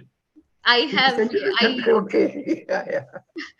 so I think Manojji had given me last two inputs. And after that, I have to, I included those inputs, but I'm yet to send the final version of it. So that is what the interesting part about the whole thing was. And I would say that in, you know, where we have written resolutions together. And when Uttarakhand government, when the in the state of Uttarakhand, the central government started with Char Dham road widening. Now this was a massive project. Entire environment impact assessment was bypassed, and Manojji was the key person to bring so many people under one umbrella. And we wrote a very good resolution with parliamentarians, with different scientists, and all of these resolutions then we submitted in the Prime Minister's office and had significant impact. Uh, Similarly, we wrote a similar resolution, I think, in 2018 for hydropower projects in the state of Uttarakhand. And that resolution also Manojji helped in drafting as well as in collecting all the signatories. And it was around 64 people who signed. But that one thing got us a meeting with the Prime Minister. And we, a set of parliamentarians and all of us, we went. Manojji at that point of time had already shifted to Bhopal. Otherwise, he would have been one of our panel members. But we met and we've discussed. So the one of the interesting aspect is that every time that we used to work on the issue of the Ganga, Manojji would always come back to me and say that Mallika, ye mat bholna ki Yamuna ki bhi utni samasyaएं jitni Ganga ki. Every time that he would point out, and we would invariably immediately include the Yamuna ji with everything else. uh, a lot of intricate details in terms of the legal issues are also there, because Justice Radhakrishnan had given a very good judgment where he had also stopped hydropower projects in the Yamuna Valley. But when he retired, the hydropower projects in the entire judgment was interpreted in a very different way, and Yamuna Valley was kept separate from the Ganga Valley, which is why Manojji was very unfortunate. And Manojji and I, we always discussed that how Lakhwar Vyasi is becoming the next eyesore and a big issue in the Yamuna Valley in the times ahead. And he was very concerned about this. And of course, rightly so, even till date, we have to still struggle on that issue. So that's one of the many pending works that he's left behind, which I think all of us will have to come together and take it up. Uh, we worked on the People's Ganga Act, and People's Ganga Act is one of been the act that we've written together. And Manojji was very helpful in providing all the feedbacks and everything. And again the aspect that Are Yamuna ji ko include utna hi karna hai jitna Ganga ji ko karna hai. I still remember his discussions always pointing out to that aspect. And convincingly we had to convince him also every time that no, Yamuna ji is just as much part of the Ganga basin as any other tributary would be. So I think the beauty of this memory is that now when I work, I think since last almost 1 year, uh, almost 6-7 months, I think we haven't drafted anything together. And now that I am drafting something, and his training has been so innate that every time now that I'm writing, it's effortlessly happening that I'm saying, "Acha, now Yamuna Basin also has to come." So I think that this is something that he's left behind very, very strongly, because a lot of the issues in the upper valleys and the origin valleys have been ignored.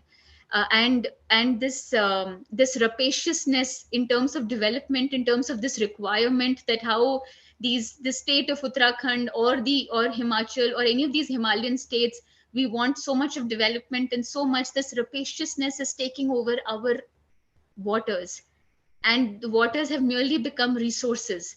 So I'm sharing this because the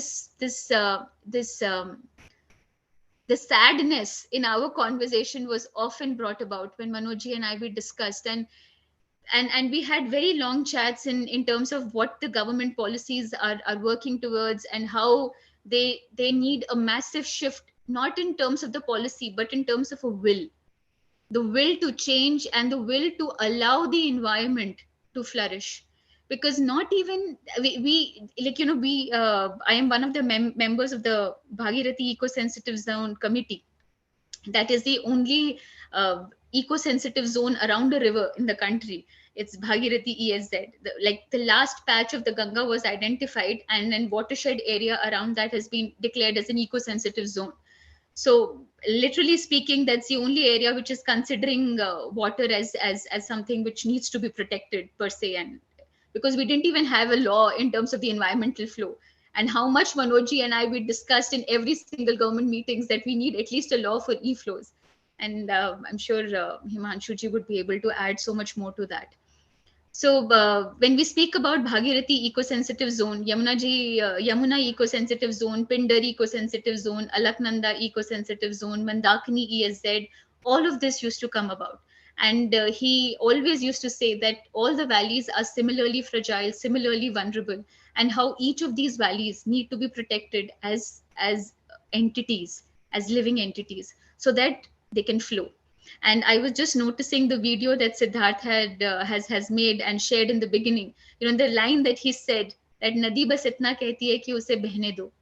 And that is the beauty of his work. He always, because that is actually the key thing that all of us know, that as long as the rivers are flowing, they are going to be clean, they're going to be nourishing, and they will do their work. The moment you block the rivers, it's devastative, it's destructive. No matter whatever, at least in the mountains, this has come out to be the true reality. So as I would say that as a person, I have lost a father figure, I have lost a friend, I have lost a companion to discuss this heart-wrenching discussions about what is happening to the culture of this country. We would speak about Bhagavad Gita, we would speak about karma, we would speak about saying that you know, let this be, let the world be, we have to just do our karma and move on. And you know, in his memory, I've actually penned down something which I would like to take the liberty and bring it before you. It's a small poem that I have written in for just to remember Manojji with. It's in Hindi, so please bear with me. I want to end this thing and just tell you all that what exactly and how deep this person was. गुजर गए वो, हद है, ऐसे कैसे कोई यूं ही गुजर सकता है, हमें पीछे छोड़ अपने सफर पे निकल सकता है, एक लड़ाई सी खुद में जन्म लेती है, गुजरे उन लोगों को वापस आना चाहिए, उनको यूं जाने देना संभव नहीं, ये कहती है, गुजरे हुए उन लोगों के बिना गुजारा है मुश्किल, उनकी जगह ये खालीपन जैसे तैसे भरना है मुश्किल, आज गुजरे लोगों की याद में भरी सभा में आंखें भर आईं, खुद में शर्मसार मैं चाहते हुए आंसुओं के सिवा कुछ नहीं सुना पाई, दूर बैठे वो सोच रहे होंगे कि कितनी पागल है ये, रो रही है उस पे जिस पे सबको गुजरना है, देर सवेर सब अपनों को आप छोड़कर बिछड़कर कहीं किसी और रूप में अपना काम करते जाना है, अपना काम करते जाना है. And Manoj ji was this person.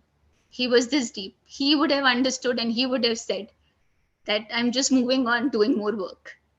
So I wish and I hope that all of us are able to take this this torch that he's handed over to us ahead with the same humility, with the same promise, and with the same understanding. We can at least make that attempt. So thank you so much for this opportunity, IMPRI.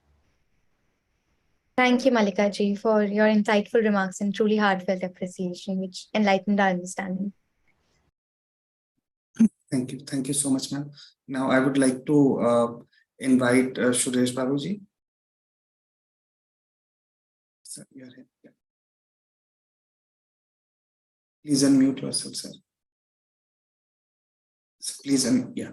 Sir, can you hear me now? Yeah, on behalf of WWF India Traffic and India Rivers Forum, pay our respects to Manoj sir. Manoj sir left behind a valuable and the great legacy in all the fields that he has worked.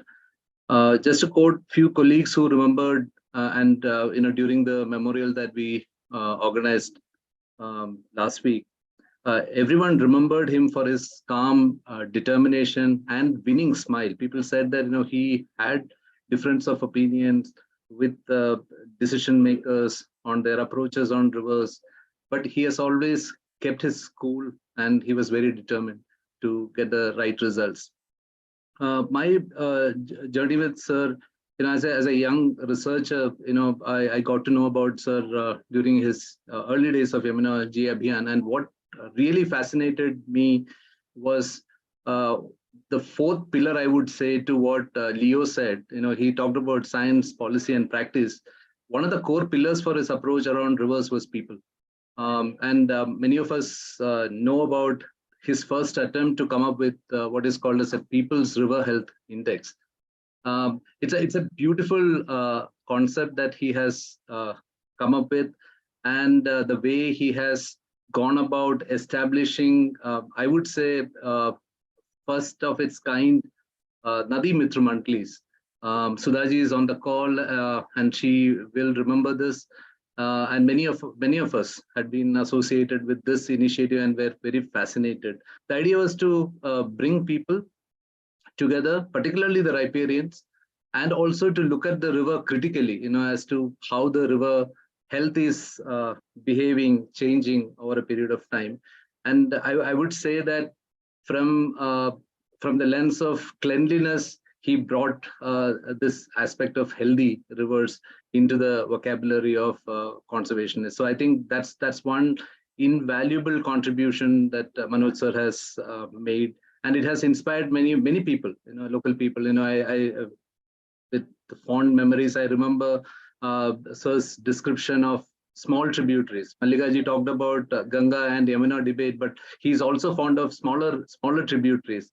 Near Saharanpur, one of his favorite rivers, Katha, which is a tributary of the Yamuna, and how those Nadi Mitra Mantlis are still inspired to take actions. So one side is activism, his interest and scientific rigor to dissect, demystify complex issues through nuanced understanding of hydrology, hydraulics, etc., and simplifying those things, but also empowering local stakeholders with solutions. So the Nadi Mitra Mantlis were also empowered to look at alternate practices, in terms of sanitation, in terms of agriculture, and also in terms of their own understanding of the biodiversity within the rivers, and whether it is turtles, gharials, or dolphins. So this remains as one of the greatest lessons that I have had from Manoj sir. And in fact, with that inspiration, WWF India has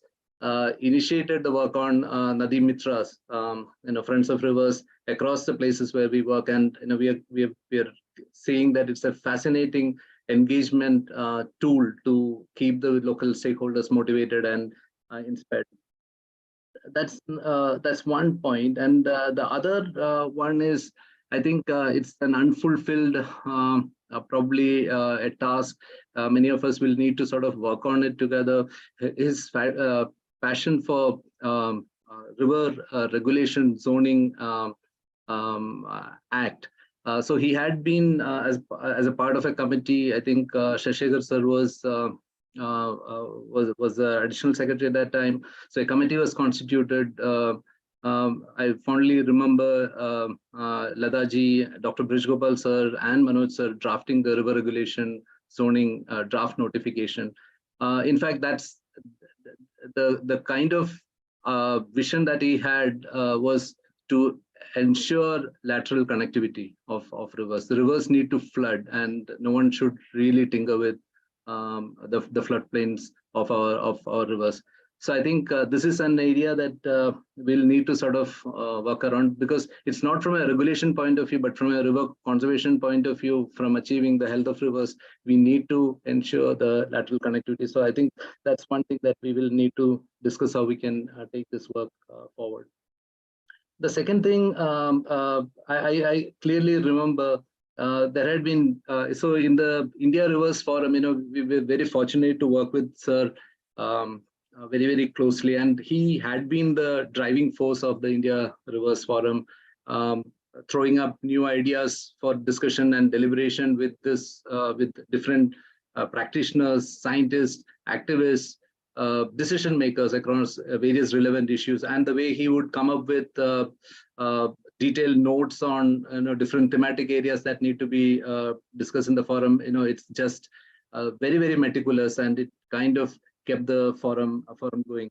I remember that in one of the India Rivers Forum, I'm not able to recollect which edition of the India Rivers Forum it was. One of the discussion he wanted to have was to define rivers. So many of us questioned him, okay, sir, river, why do we need to define the river? But you will not believe, that one session took more than 2.5 hours, because the understanding of rivers was like the recognition or identification of an elephant by many blind men. So this kind of brought very intense discussion and brought various perspectives together. And then his attempt to bring it all together and trying to define what a river means was something very, very incredible. And the kind of patience that he displayed in many of these events was something very, very fascinating. I just want to end by also saying that his eye for people, practitioners, local groups, local community members who had been doing significant amount of work on the ground, making small differences, small progresses in the areas that they work, was just amazing. And this kind of thinking also led to the constitution of the Bhagirath Prayas Saman. And it's incredible when we look back. We were in a meeting early this week, the India Rivers Forum, to look back on the journey of the last 10 years. Incredible initiatives have been recognized. But sir always used to have a complaint that we are not getting enough nominations. Is it that people are not working on rivers, or is it that we are not able to sort of find people who are really working on the ground? So the whole focus on unsung heroes and kind of recognizing and acknowledging them had been one of his mission as well. When he walks into WWF India office, right from the guard to the receptionist to the colleagues who are working on various aspects of conservation to the CEO, he had a welcoming smile. He used to call most of the people as beta. How are you? And that will be really, really missed. I think what is most important is that like someone said, it's a time to celebrate his work, and his legacy will inspire and will motivate us to continue the work that we all had been doing, maybe with much more rigor, and helping realize his dreams of a healthy river. So once again, thank you, IMPRI and Mr. Joy, for having us share our thoughts and pay tributes to Manoj sir. Thank you. Thank you, Suresh ji, for your kind remarks and for valuably contributing to this discussion. Now invite Siddharth Agarwal ji. Hello, am I audible? Yes. Please. Yes, all right. Thank you. I think I go last, and I definitely don't have much to add in regards to sir's work, but I would very briefly want to just say a few things or a few words about Manoj ji in person. And it's not something that nobody has said yet, but here it is anyways. I've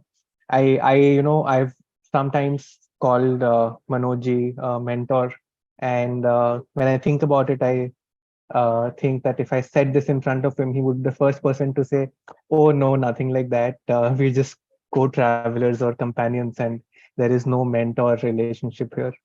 And that was the humility of Manoj ji, which really draws one in. Whoever has been touched by him, everybody knows him to be a humble companion, always willing to listen to ideas, thoughts, troubles, and then he would answer them in a very measured way. In so many situations that I've seen Manoj ji, he has been the glue and he has been the driving force. And he would somehow have this incredible ability to navigate all of these situations that were thrown at him with an incredible depth of knowledge as well as character. It never felt like he was speaking just for the sake of speaking. It was always speaking from a sense of knowing, from a place of knowing. And that made listening to him so much more like you would definitely not get distracted by something else if you were listening to Manoj speaking. And for everybody who's talked about Manoj, the ability for him to become more than just this person in your life, this ability to become a holding space, this ability to become that sounding board, that ability to become that guide without any ego. I think that has been so incredible to learn from him and so many along with him. But today we remember Manoj for everything that he has been. Even for so many experimental efforts, some that I have made, some that others have proposed, he would be the first, even if we did not understand it truly, to not dismiss. He would never be dismissive. And I think such a rare phenomenon. It is such a rare quality to not be dismissive, especially when you come from a place where you have achieved so much, you have seen so much, you have learned so much. I know there are some things that I have often said to him and later got to know that he listened to my ideas, he entertained it, he discussed it with him, whereas he has seen the same thing failing in another location.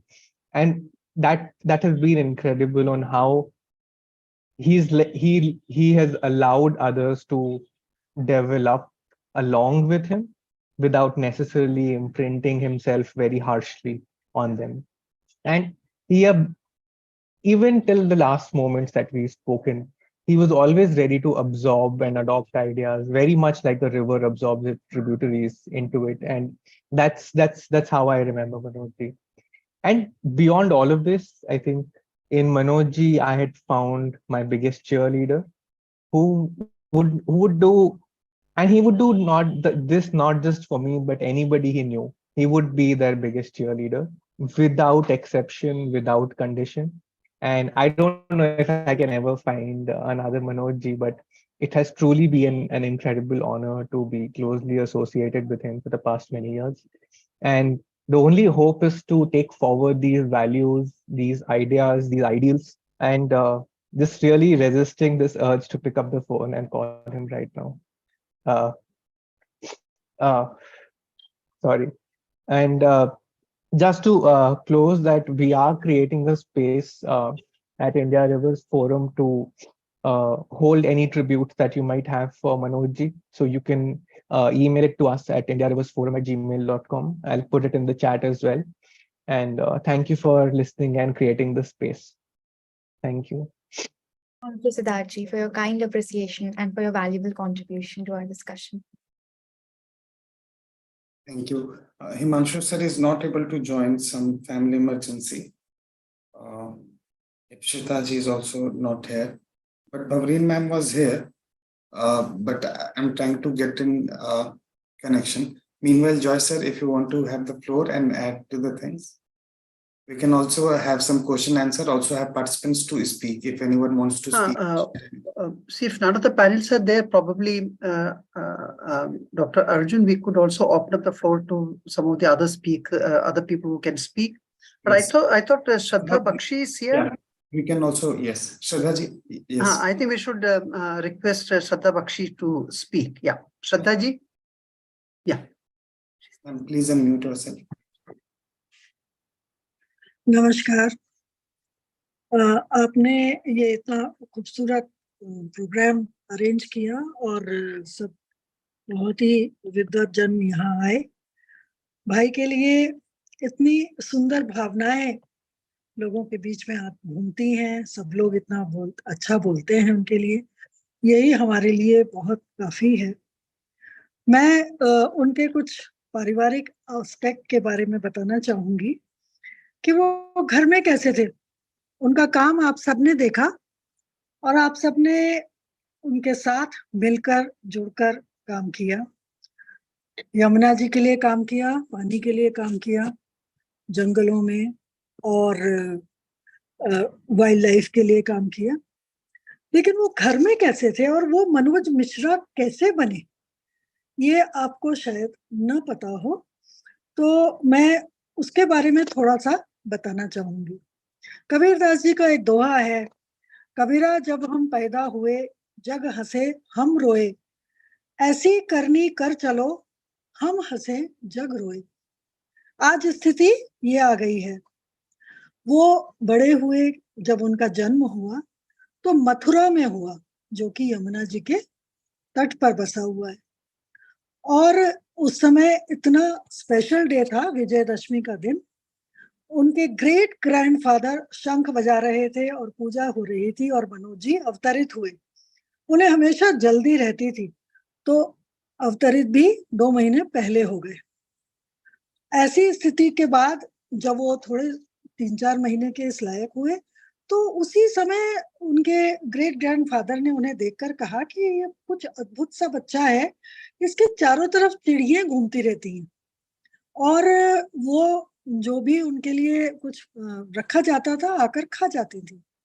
जब ये 7-8 महीने के हुए तो बंदर आने लग गए। फिर इनके ऊपर खास नजर रखी जाने लगी कि भाई ये तो खुद ही अट्रैक्ट कर लेता है बाहर के जंतुओं को। उसके बाद जब ये थोड़े और बड़े हुए तो ये हमारे पापा के घर आ गए। उससे पहले ननिहाल में थे, और वहां पर फिर पापा की मेंटरिंग शुरू हुई। हमारे फादर बहुत ही आर्टिस्टिक नेचर के थे। जमींदार होते हुए भी जमींदारी से उनको कोई मतलब नहीं था। अपने को कृषक कहते थे। मतलब जब हम लिखते थे कि आपके फादर का क्या वो है, काम क्या करते हैं, ऑक्यूपेशन क्या है, तो हम उनको फार्मर लिखते थे, और वो लिखवाते थे इस चीज को कि आई एम ए फार्मर।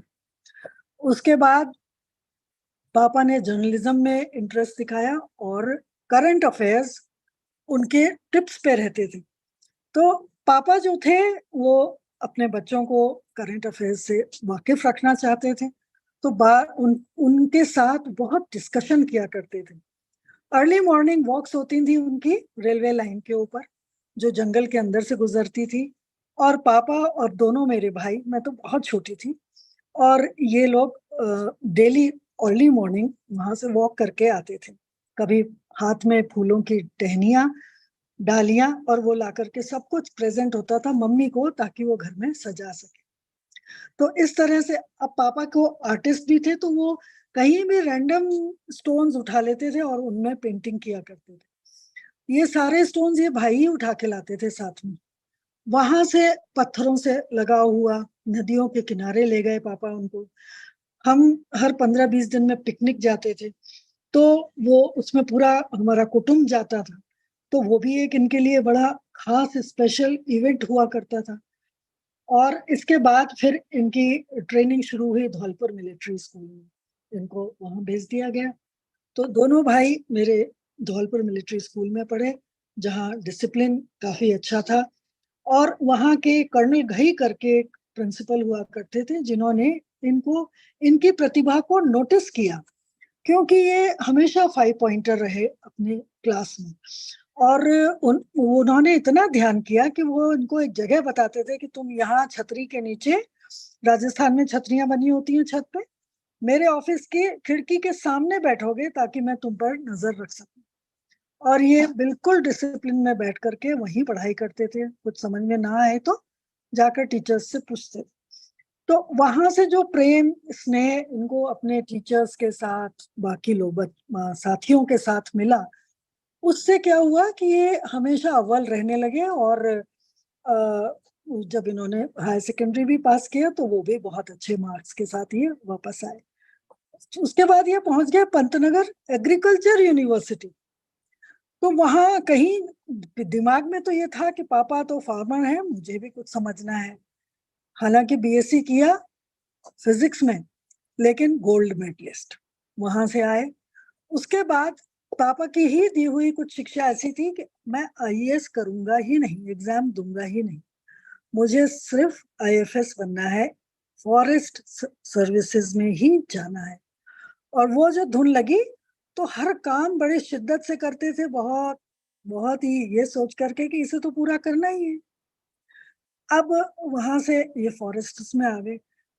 अभी कुछ दिनों पहले जब हम घर पैक करने लगे तो मुझे इनकी एक फाइल मिली, उसमें एक लेटर मिला जो 1991 का था, और शायद तब तक ये 10 साल नौकरी कर चुके थे।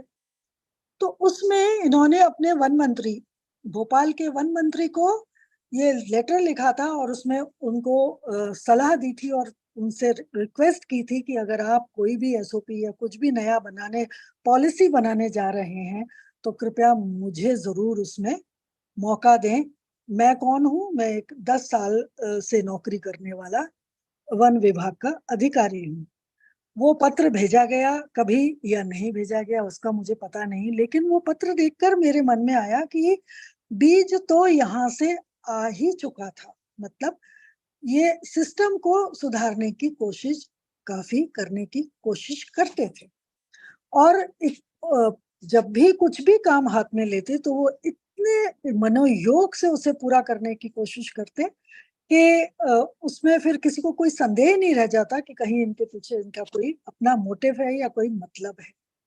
ऐसी 2007 में जब इन्होंने यमुना जी का मुद्दा उठाया, तब तक ये नौकरी से इस्तीफा दे चुके थे और पीस इंस्टीट्यूट इनका चल रहा था, वो भी अब पूरा होने वाला था। तो 2007 से इनको अचानक से एक जागृति हुई कि नहीं, इतने सालों से यहाँ कोई खड़ा नहीं हो पा रहा और सब कुछ योजनाएं बनती हैं यमुना को सुधारने के लिए और होता कुछ नहीं। तो सबसे पहले इन्होंने यमुनोत्री से यात्रा शुरू करी। उसके किनारे किनारे घूमते हुए सब एक एक माइलस्टोन पे नीचे उतर करके वहां के लोगों से बात करना, उनकी समस्याओं को समझना, और फिर हथनी कुंड तक आते आते यमुना जी का उसके बाद क्या हाल होता है उस सब पे भी इन्होंने विचार विनिमय, बहुत सारे लोगों को जोड़ा, बहुत सारे साइंटिस्ट आए, बहुत सारे वहाँ के लोकल लोग आए, गांव के लोग आए, मित्र मंडलियां बनी। और वो मित्र मंडलियां आज भी उनके नाम पर मुझे फोन करके पूछती हैं कि क्या सचमुच में ऐसा हो गया। और वो मित्र मंडलियां इसके बाद इन्होंने कुतुब से ताज तक एक पैदल यात्रा करी यमुना के किनारे किनारे, और उसमें इन्होंने कोशिश करी कि सबसे ज्यादा मैली यमुना जो है वो दिल्ली के आसपास है और उसके कारण क्या है। उसके बाद न जाने कितने पीआईएल, न जाने कितने इन्होंने कोर्ट में केसेस किए। जैसे आज मल्लिका जी ने बताया कि वहां पर सारे इंजीनियर्स कोर्ट में खड़े थे, और मैं आपको बताती हूँ कि ये सिर्फ 4 या 5 लोग थे। तो जज साहब ने खुद कहा कि ये क्या कौरव और पांडव का केस चल रहा है कि एक तरफ इतने सारे लोग और एक तरफ 2-4 लोग। तो ऐसा होता ही है, किसी अच्छे काम के लिए कोई निकलता है तो उसके साथ बहुत सारे लोग नहीं आते। अप्रिशिएट सब करते हैं, सराहना देते हैं, उनका मोरल हाई करते हैं, लेकिन आकर के कोर्ट में खड़े होना ये किसी और के मतलब की बात ही नहीं है। तो वो उनमें से भी थे कि भाई कोई आए ना आए, अकेला चलो, हम चलेंगे और काम करेंगे। यमुना जी को मैया मानते थे, तो बुधवार को उनके लिए व्रत करते थे कि किसी तरह से लोगों को जागृति हो और यमुना जी के स्थिति हालत सुधरे।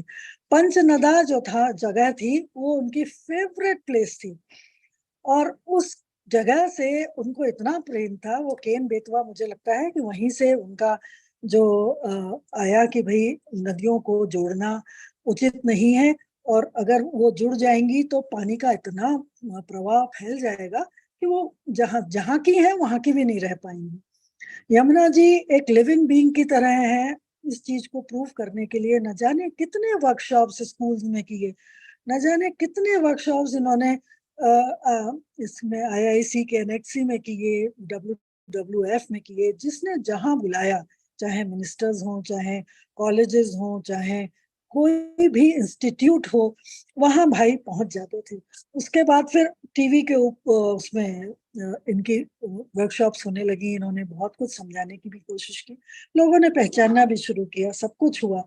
लेकिन अब मुझे ऐसा लगता है कि आप सब लोग इतने जागृत हैं, आप लोगों ने इतने बड़े बड़े इंस्टीट्यूट्स बनाए हुए हैं, तो आपके सभी सदस्य जानते हैं कि मनोज मिश्रा ने क्या किया और उनकी क्या एस्पिरेशंस थी, आगे क्या करना चाहते थे। आई एम श्योर आप ही के हाथों 10-15 मनोज मिश्रा निकल के आएंगे, वो हम सब के दिल में बसे हुए हैं और उनका प्रभाव जो है वो कहीं नहीं मरने वाला। हम ठीक है भाई, आज फिजिकली हमारे बीच में नहीं है, लेकिन स्पिरिचुअली तो वो हमारे साथ ही हैं। क्यों? क्योंकि हमारी समस्याएं ज्यों की त्यों हैं और उन समस्याओं को संभालने के लिए मुझे पूरी श्योरिटी है और मैं पूरी तरह से आशावान हूँ कि घर के लोग तो साथ देंगे ही देंगे, और भी बहुत से उनके साथी जो उनके साथ काम करते रहे, वो जरूर ही जरूर इसको और आगे बढ़ाने के लिए, इस चीज को सुधारने के लिए, क्योंकि जगत जो है वो सुधरना उसकी नियति है। एक बार पूरी तरह से डूबता है, उसके बाद फिर सुधार आता है। तो ठीक है, अगर हमें डूबना ही है तो हम उस दिन का भी वेट कर लेंगे कि भाई पूरी तरह डूब लें, उसके बाद फिर उभरे। तो ऐसी आशाओं के साथ मैं धन्यवाद देती हूँ आप सबको और उनकी पुत्री अंजनी जो शायद अभी प्रेजेंट है यहाँ पर, क्योंकि उन्होंने बीड़ा उठाया है, अंजनी ने बीड़ा उठाया है कि वो उनके जो पब्लिश होने वाले जो भी कुछ बुक्स हैं वो उसको पब्लिश करेंगी और इस व्यक्ति को आगे बढ़ाएंगी। तो धन्यवाद, बहुत बहुत धन्यवाद IMPRI को। Thank you so much. Thanks. Arjunjit, how much time do we have? Another about 10 minutes or something? We can extend?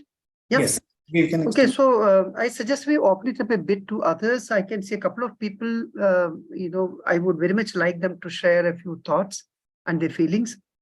One is Professor Dinesh Morotia ji. He also wrote to me later about their association. I knew very much, Manoj and his association. Manoj was very much connected with the National Institute of Ecology, which was set up by Professor Brij Gopal ji. And I think Dinesh Morotia ji was also his president and things. So I would invite Professor Dinesh Morotia ji to share his feelings. A couple of minutes, sir. Dinesh ji, you can unmute and start speaking.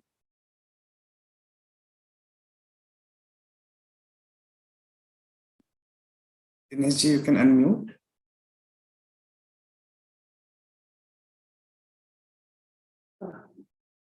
Okay. There is it. Meanwhile, we also have Manshi Asar ji. Manshi ma'am. Yeah, Manshi Asar ko bhi main पूछने वाले थे कि Manshi, can you go first then? I'll sort it out with Dinesh. Dinesh ji is there. Manshi is there. Yeah. Thank you so much, IMPRI, for organizing this, and thank you, Joy and Arjun and Naina for giving me an opportunity to speak. I don't have too many words to say. I just wanted to express my heartfelt gratitude. It's a bit late in the day. Manoj ji is not with us, but I still remember the first day that I met him back in 2009 when the fight against Renuka Dam began in Himachal, and the people from the affected area reached out to us, and the first person we reached out to after Himanshu Thakkar was Manoj ji. In fact, Himanshu ji put us in touch with Manoj ji, and there was no looking back after that. I think that he left no stone unturned to,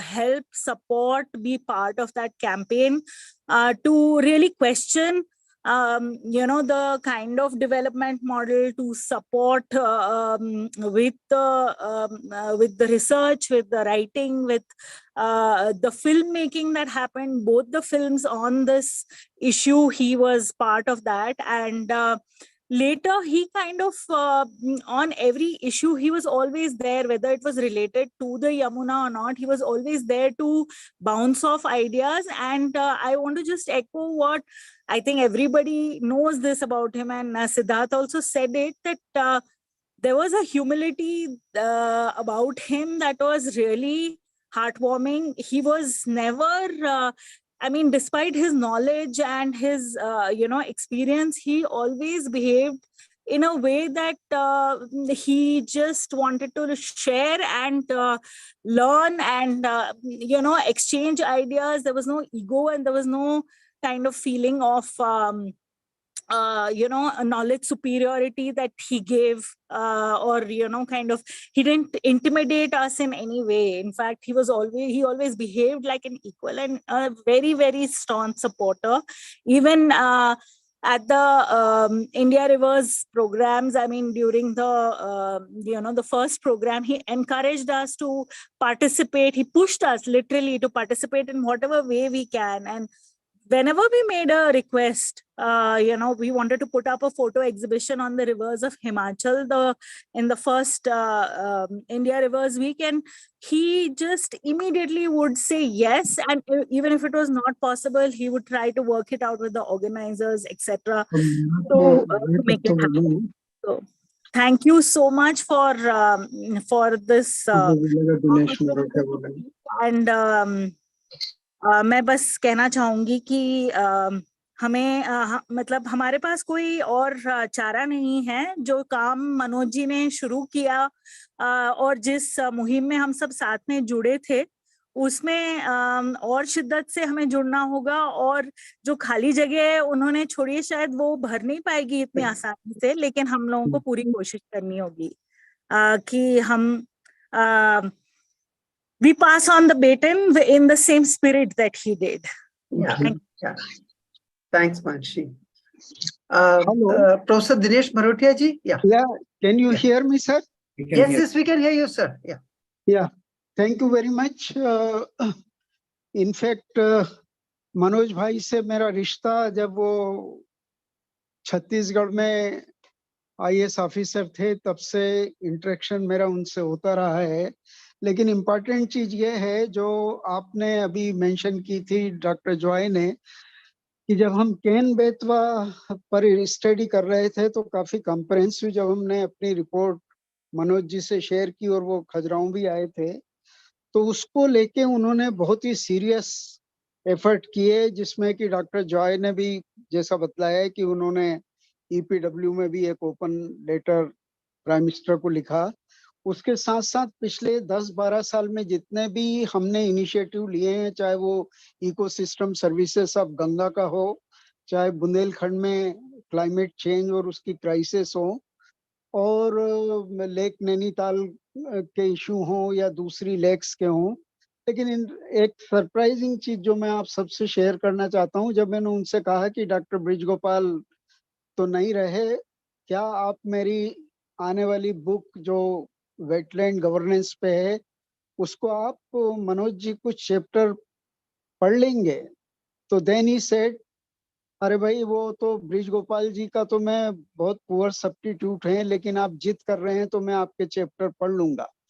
और जैसा कि बहुत सारे मित्रों ने कहा, यानी वो टॉप प्रायोरिटी पे सारे काम छोड़ने के बाद मेरे 2 चैप्टर उन्होंने पूरी 2 दिन के अंदर मुझे अपना इनपुट दिया. And I am extremely grateful. मेरे पास उनके लिए बहुत सारी यादें जुड़ी हुई हैं. जब भी रायपुर आते थे तो हम लोग काफी घंटों चर्चा करते थे. और मैं यही कहूंगा, जैसा सब लोगों ने कहा है और जाय भाई ने भी कहा है, कि जो उनके थॉट्स हैं, अगर हम मनोज जी को सही श्रद्धांजलि यही होगी कि हम उनकी जो वो गांव कनेक्शन वगैरह में भी जो उन्होंने बहुत बढ़िया आर्टिकल ईस्टर्न घाट वगैरह के लिए लिखे हैं, तो उन सब का एक जगह ले आए, जैसे कि उनकी सिस्टर ने भी कहा. और वही मेरे ख्याल में सच्ची श्रद्धांजलि होगी. आपने मुझे मौका दिया, इसके लिए मैं आपका बहुत ही शुक्रगुजार हूँ. Thank you very much. Thanks, Professor. In fact, I would like to share that in the Interior Forum also there is a discussion about this. So I think Siddharth would be taking the lead in creating a page where all his works can be brought together. And I think his daughter Anjani is also quite, I mean, the whole family, all of us together, we can create that. And I think that would be done. And we should do it, yeah. Anybody else would like to share very quickly their thoughts or feelings? Or you can just raise your hand or just and speak, unmute and speak.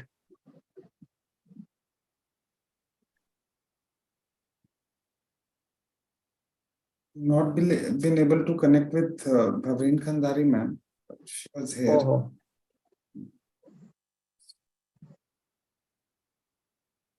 Um, I don't know who, Dr. Arjun Kumar, you like to suggest somebody to speak, or nobody seems to be. You can also summarize or have your point of view in the whole process. Dr. Arjun, I don't think this is something which one can summarize, because I think it was so beautiful to listen to everybody, sharing both their feelings as well as their association and the type of different dimensions of Manoj's work. For me, it was extremely rewarding to listen and also very inspiring. So I think that's the message I think we all should take from here. And also, I think most of us also spoke, saying that some of his unfinished tasks on various fronts, and how do we take that forward? And also, whatever he stood for, how do we take that forward as a legacy? So this is a collective responsibility.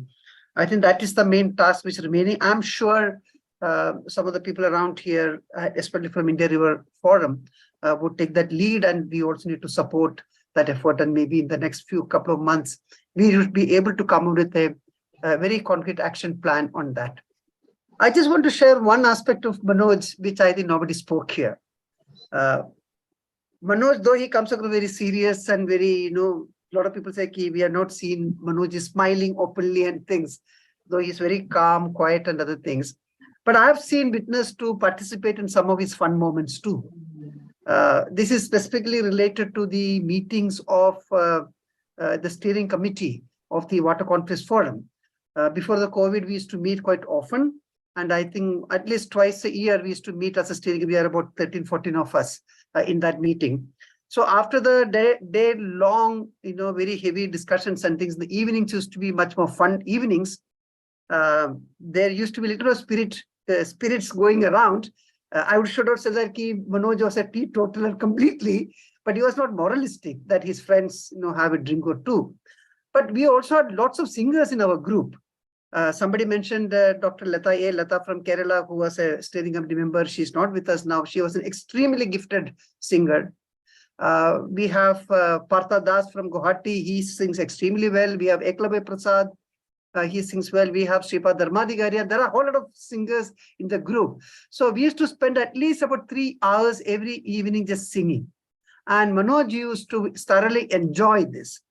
And the last 2-3 years, one of the things during the COVID, he used to tell me, after, time and again, Joy, let's have a meeting. Let's have a gathering. I'm missing the evenings we used to have.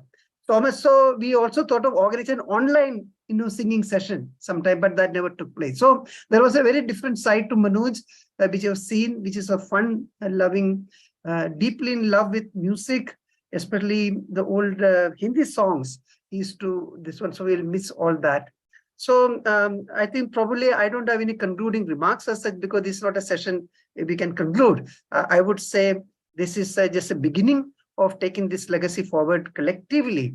And I'm sure IMPRI would also put together the recording of this today's session is very rich, insights people brought in. We should not lose that. And I think that we can also circulate widely once the recording is ready and things. So I take this opportunity to thank all my fellow panelists, and especially the family members, Shraddha to be here, Anjani I could see among the participants, and any other relatives of Manoj who could join, and also the entire team of IMPRI for putting this together. It was very lovely, well organized. So thanks a ton. Yeah. Back to Arjun. Yeah. Thank you so much, Joy sir, and all the panelists. We are so grateful to you so that we are able to do this and remember Manojji. Now for formal vote of thanks, I invite Nana. As we come to the end of today's discussion, I, Naina Sharma, a researcher at IMPRI, Impact and Policy Research Institute, would like to propose the formal vote of thanks. On behalf of the IMPRI Center for Environment, Climate Change and Sustainable Development, CECCSD, I would like to thank all of you for attending today's deliberation. A condolence meeting in memoriam remembering Shri Manoj Misra ji, 1954 to 2023. Convener, Yamuna Jiye Abhiyaan, Campaign for a Living Yamuna River, a civil society consortium, and former Indian Forest Service officer. His remarkable work has served as a profound source of inspiration, fueling our aspirations and shaping our endeavors.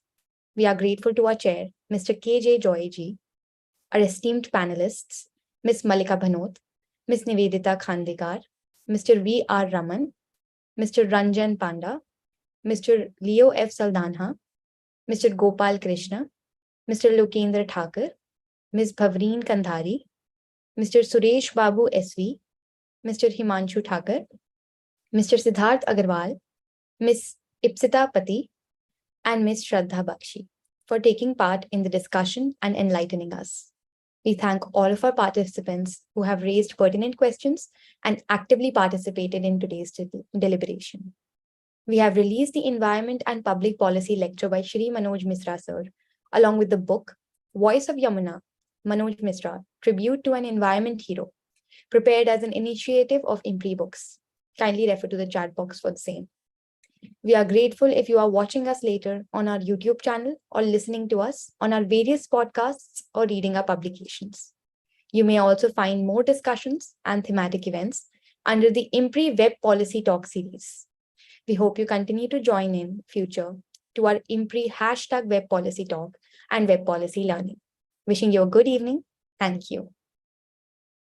Thank you. Thank you, everyone. Thank you, Thanks. Dinesh. Yeah. Thank you. Thank Please you very let much. us know if we can be of any help for the forthcoming book you're planning. Yeah. You can also. Yes. So we will connect with you, Dr. Arjun, on that. Sure, Yeah. sure. Okay. Have a nice day, everyone. Yeah. Thanks.